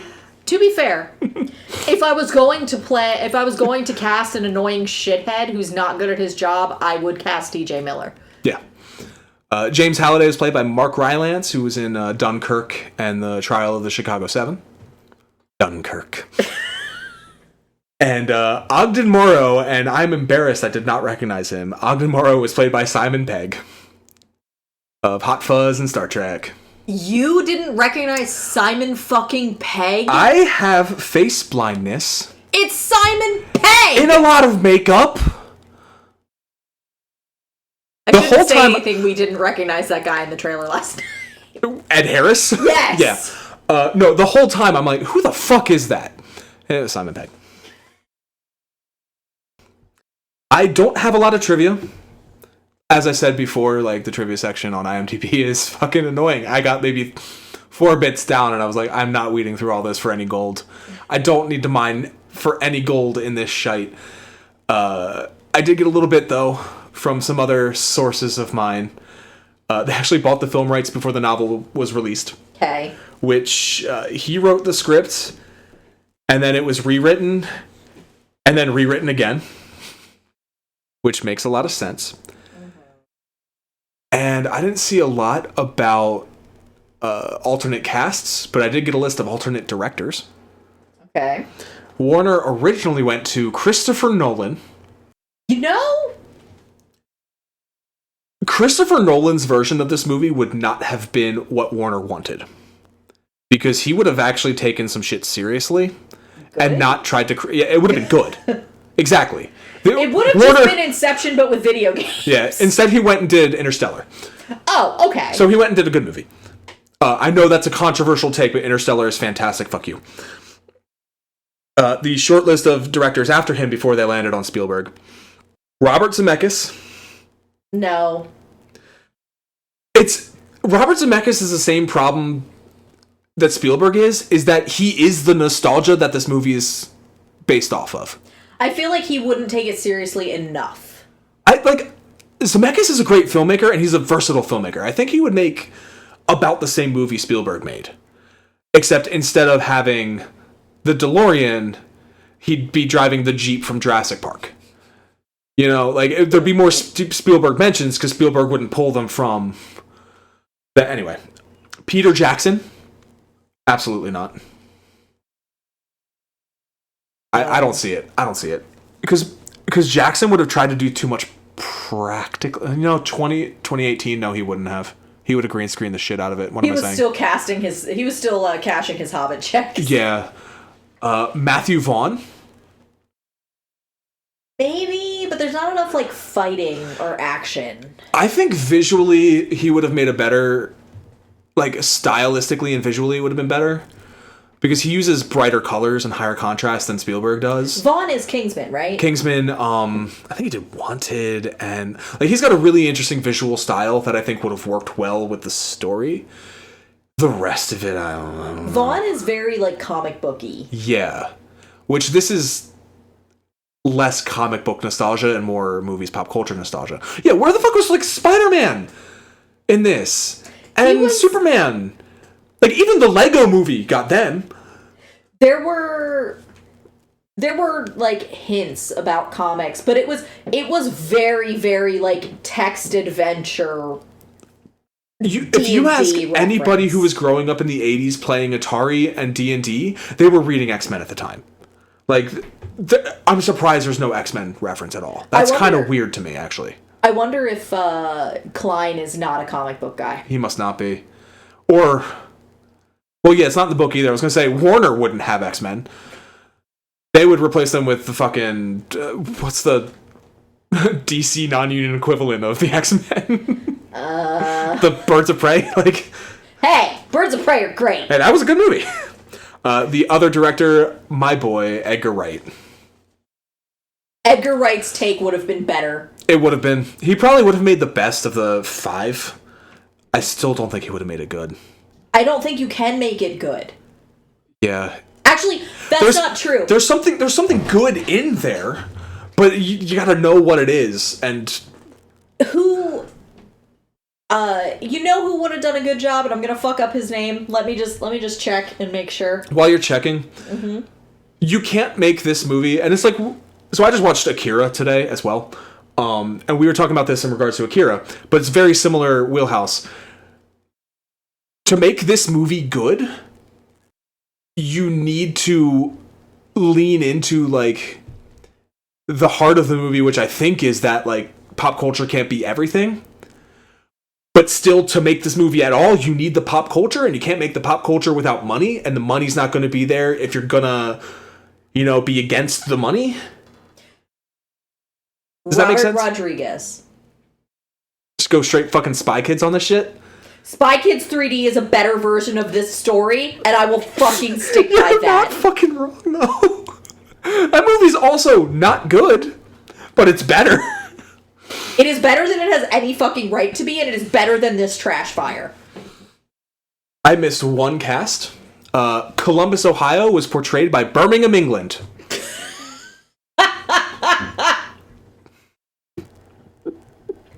Well, I guess it is future Ohio. I did pull one quote as well. Spielberg said, quote, "This is the most difficult movie I've done since Saving Private Ryan." His third most difficult movie he's made after Saving Private Ryan and Jaws. Steve. Yep. Steven. Although apparently ILM did, like, the effects for it, and they built virtual sets, and Spielberg would put on a VR headset and explore the virtual sets to set up camera angles, which I think that's really fucking cool.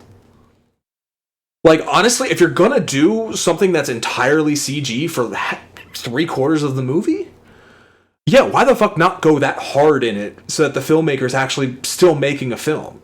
Especially if you're pulling in an old guard like Spielberg. Yeah. I do want to have a little bit of fun. Please, because we need it.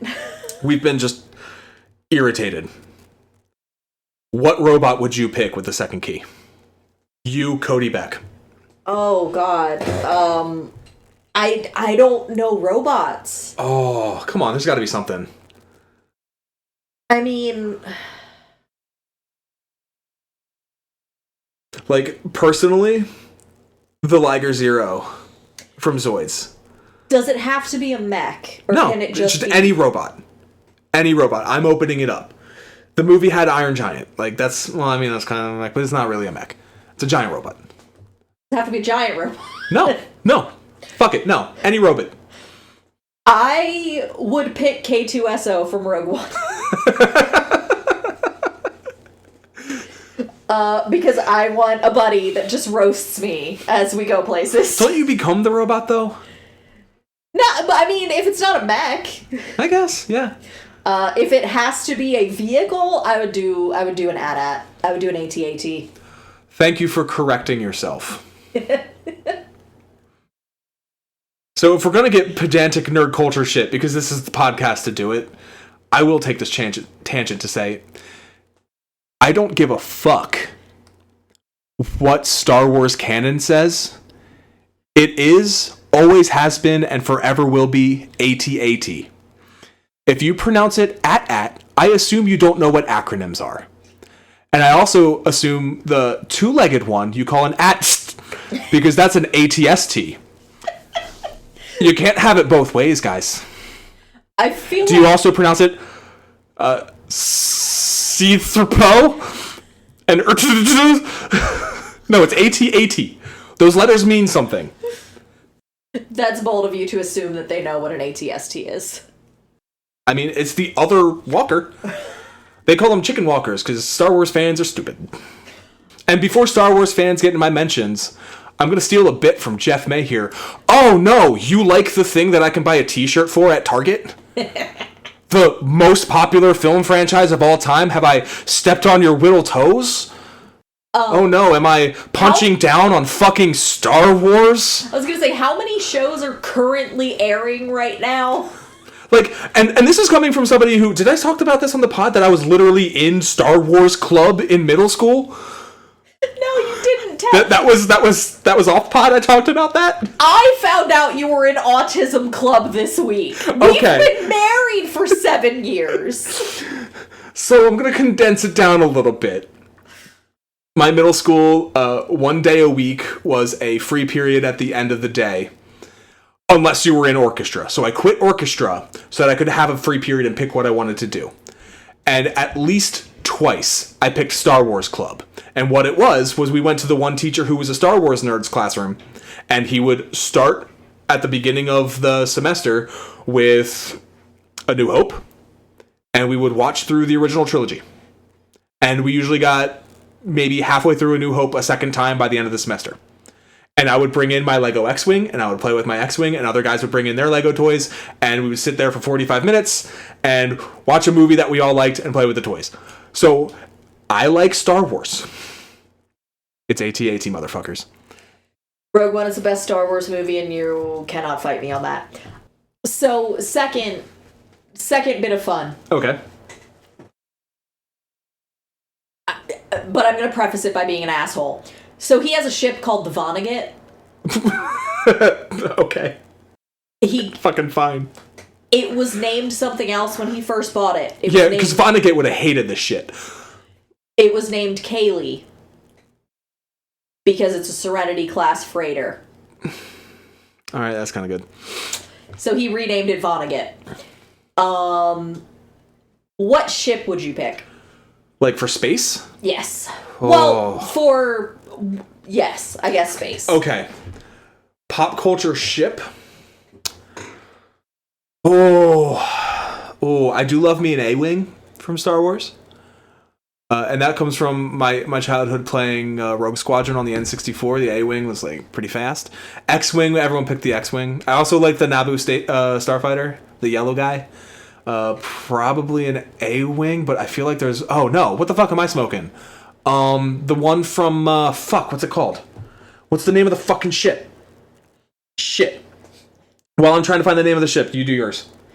I have to actually clarify mine. Because there's two. There is two I would pick. Because I'm an asshole, and they're from the same movie.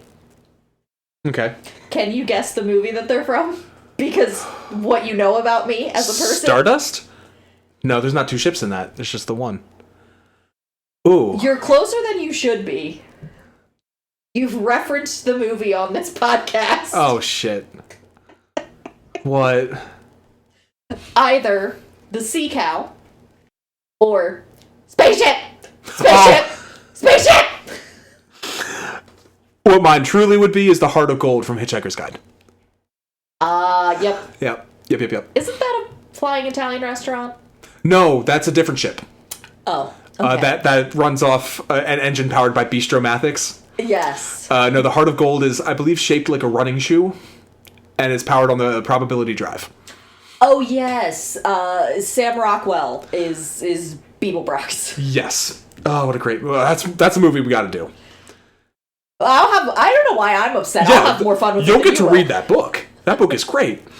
What pop culture car would you drive in the race? Oh, God.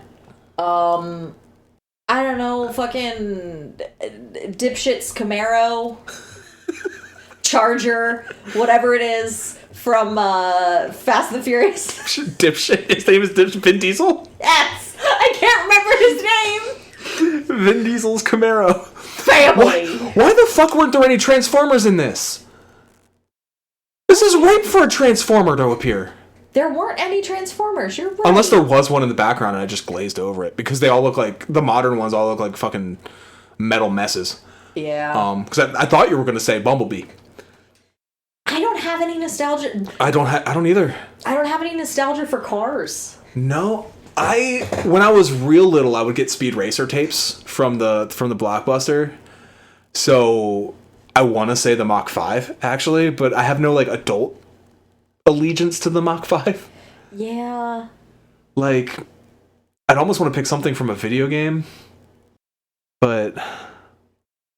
My video games don't have cars. Yeah, a lot of mine did, but they're all, like, either go-karts or real-world cars. And it's kind of lame to just say, like, a Ferrari. Like... Okay. Would your avatar look like you or not? I generally do make my avatars look like me, but a little bit hotter. I get rid of the beer gut. I clean up the beard. And the hair looks pristine. Would you... I've seen your Sims. Okay. So yes, me but a little bit hotter. Or, depending on what mood I was in, I would do my D&D character. Oh, that's a good shout. I would have Nocta. Nocta, yeah. Half tiefling or full tiefling? She was my full tiefling. Tiefling barbarian, yeah. Yes. All of them have been shades of red so far. I'm still kind of stuck on the car for me. And I'm the one who suggested it. I don't know why I'm stuck on. I'm thinking, like, I have a Lego DeLorean, but I'm not going to say that, even though I love Back to the Future. You've also got the Ecto 1. I've got the Ecto 1, but I'm not the biggest Ghostbusters fan. Like, I like the movies well enough, but I'm not like, Ghostbusters. I'm more like that because it's a fucking Legos, you know? Yeah, I didn't really have any car nostalgia. Vehicles were never my forte. Like, I like racing games, but like I said, it's like Need for Speed and shit. Oh, that's the thing I wanted to complain about. I understand. You know what? I probably still would pick the DeLorean, actually. Which version of the DeLorean? Oh, fucking his DeLorean, the wheels do the thing, but it doesn't fly? He didn't pay for it. Like, he does the wheel foldy thing, so he slides under a truck, which, according to IMDb trivia, is driven by the guy from Big Trouble in Little China. He uses that as a fake name. Okay, fair enough. But then Sorry, he doesn't. H uses that as a fake name. But 30 seconds later in the movie, he doesn't fucking fly over King Kong? Miss me with that bullshit. Anywho. So, one of the complaints that I remember hearing about this movie when it first came out, and that I now understand a little bit better having read the book, is where the fuck are the women?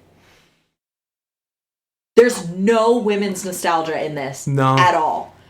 And the point you made about it being like Morrow's nostalgia specific is fair. Didn't know but how, like, he still didn't know how to talk to women. If the entire populace is in the Oasis, there would be shit. There'd be a lot more fucking pink. Barbie. There'd be Barbie shit all Where over the place. Where the fuck is Barbie? Where the fuck is... Well, I guess... Was Sailor Moon 80s or 90s? I was about to say My Little Pony shows up, but I'm thinking of the Chippendale movie. I mean, My Little Pony... Chippendale! The Chippendale movie from, like, 2 years ago does this nostalgia shit so much better. So much fucking better. Where's fucking Disney? 1989. You're telling me there wouldn't be fucking mermaids everywhere? Like, well, I mean, if it's 80s nostalgia, 80s Disney was kind of crap. But still, Little Mermaid came out in 89. Little Mermaid, like, yeah. Like, there'd still be the fucking princesses.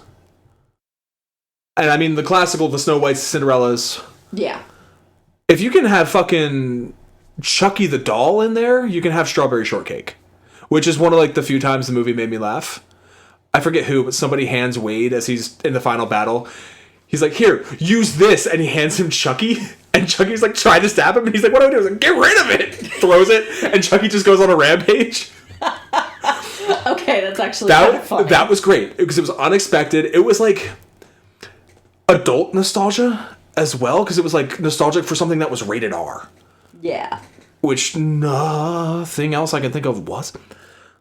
The other thing that made me laugh is Sho when he appears. When the four of them that aren't Samantha are in the van. Uh-huh. Sho is 11 years old. They're all adults. And when every character meets him, like, separately, they all have, like, the same reaction, like, wait, what? And he's like, yeah. I'm gonna put a sign that says, I'm 11 years old, please kill me. Like, he's so funny. He had seen The Shining, and before it's revealed that he's 11, when they're in The Shining, he's like... They're like, oh, Daito asks, like, oh, have you seen it? And he's like, yeah, but I had to watch it through my fingers. And that line is so much funnier when you realize he's 11. It makes him look like a wimp at the moment, but it's actually a pretty well-written line. Like, I will give the movie credit. It made me laugh a few times. Yeah, where is girl nostalgia? So... Like, where like, the element of pop culture that is real-world shit was completely missing. Like I mentioned before, athletes, musicians... Like, there's music drops in the movie, but I don't think they're diegetic. There's a lot Like, at least the book references Rush. Yeah, the book references a lot of 80s music. Like, every time a song plays, he thinks, oh, song, band, artist, record label. Album. Yes, I said artist instead of album. Because he's like, I studied everything. And there's a lot. Like, there's... All of the girl nostalgia comes through in... Artemis, because her name is Artemis. Mm-hmm. And Like, the planet, her stronghold is Benatar. That's good. Fine. I like that. When the book did something clever, there were a couple of them that I was like, all right, you got me. Like, her planet being Benatar. I appreciated that her name was Artemis. It's a joke, but the black web, dark web site that he gets all his illegal shit from is called the Leet Haxers. L33T HAX0RZ. Yeah, like it's shit like it. I think that's why the movie really bothered me, is everything was so 4-quadrant and broad. Like, there wasn't anything, like, there was no Zork. Like, the most niche it got was adventure, and they had multiple characters essentially look at the camera and explain to the audience what the fuck adventure is. The point of the thing is that it is niche, because it's one man's specific things that he enjoyed. Yep. Can't have that, though. All right. We're at 2 hours and 11 minutes. And I know we can keep going, but we need to wrap this up because I have to work tomorrow. So I think it's safe to say, no. No. I do not recommend this book. I know, I didn't even need to ask you. There is one other thing that I want to talk about. Okay. And it is the sequel. Fuck. Are we going to have to do the sequel when it comes out? Oh, God, no. No, absolutely not. The sequel. We'll do the sequel when it comes out if somebody pays us to. Ready Player 2. He said he was going to be doing a sequel as early as 2015. He didn't actually start writing it until 2017. All right, Martin. It came out and was almost universally panned. I remember when it came out. And the same podcast that praised the first one shit canned the sequel. Apparently, I don't know enough about the property to dispute or agree with this, but apparently it shares shocking, like, stark similarities to Sword Art Online.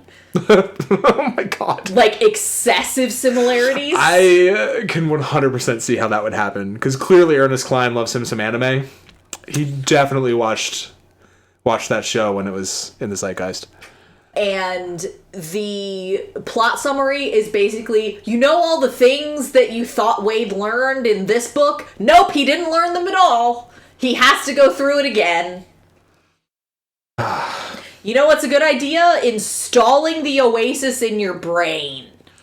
Ah, thanks, Elon. Gotta Neuralink that shit up. So, yeah, I also don't really recommend the movie. It's probably harmless. I'll give it the Hitchhikers. It's mostly harmless. I guess if you're on a fucking airplane or whatever and it's on, like, you don't have to avert your eyes, but, like, I'm not going to seek it out again. I didn't enjoy my time watching it. Like I said, there were some good elements, but nothing really stuck out at me except things that if you're gonna cater to a pop culture crowd, get some things right and don't actively get basic information wrong to piss off your pop culture crowd. Because, like, you're setting up your movie for people to hyperanalyze things, and it's not going to go well if you get things wrong. The Shining thing is still bothering me. I feel like Under the Silver Lake. Where are you going with this? Is there not an active Reddit forum designed to tear apart? Oh, like decode that movie? Yeah. That's what this was supposed to be. Like, they wanted you to go frame by frame and find characters from things you like frame by frame. No. It's no, just, it's no, cotton thank you. candy. It dissolves as soon as it touches your brain. Exactly. Not for me. I think it's safe to say in his adventures, Wade didn't quite come of age. Ew. But next time around, we're going to start a mini-series of coming-of-age stories. Yes. We are. And we're going to start with Are You There, God? It's Me, Margaret. Which I have heard is a much better movie and full of women. I honestly cannot wait for something completely, totally different to Although to still dive into. 80s? Fine. I think maybe 90s? I don't know. I didn't. Well, we'll talk about that next time. Until then, you can find us on Blue Sky. Our link tree is in the description below, except those are Twitter links. Just punch the same words into Blue Sky and you'll find us. We also have an email address if you want to yell at me for getting stuff wrong or shitting on Star Wars or whatever. Have at it. It's at soonmajorpod@gmail.com. And if you even send us an audio recording, we might play it on the show. Yay! You can also send us requests. This yeah, episode please send us requests. was a request. I'm so sorry. It's a request by somebody like I see regularly and will have to face after this comes out. Oh, she's gonna kill me. I will die. Did she like it? I think so.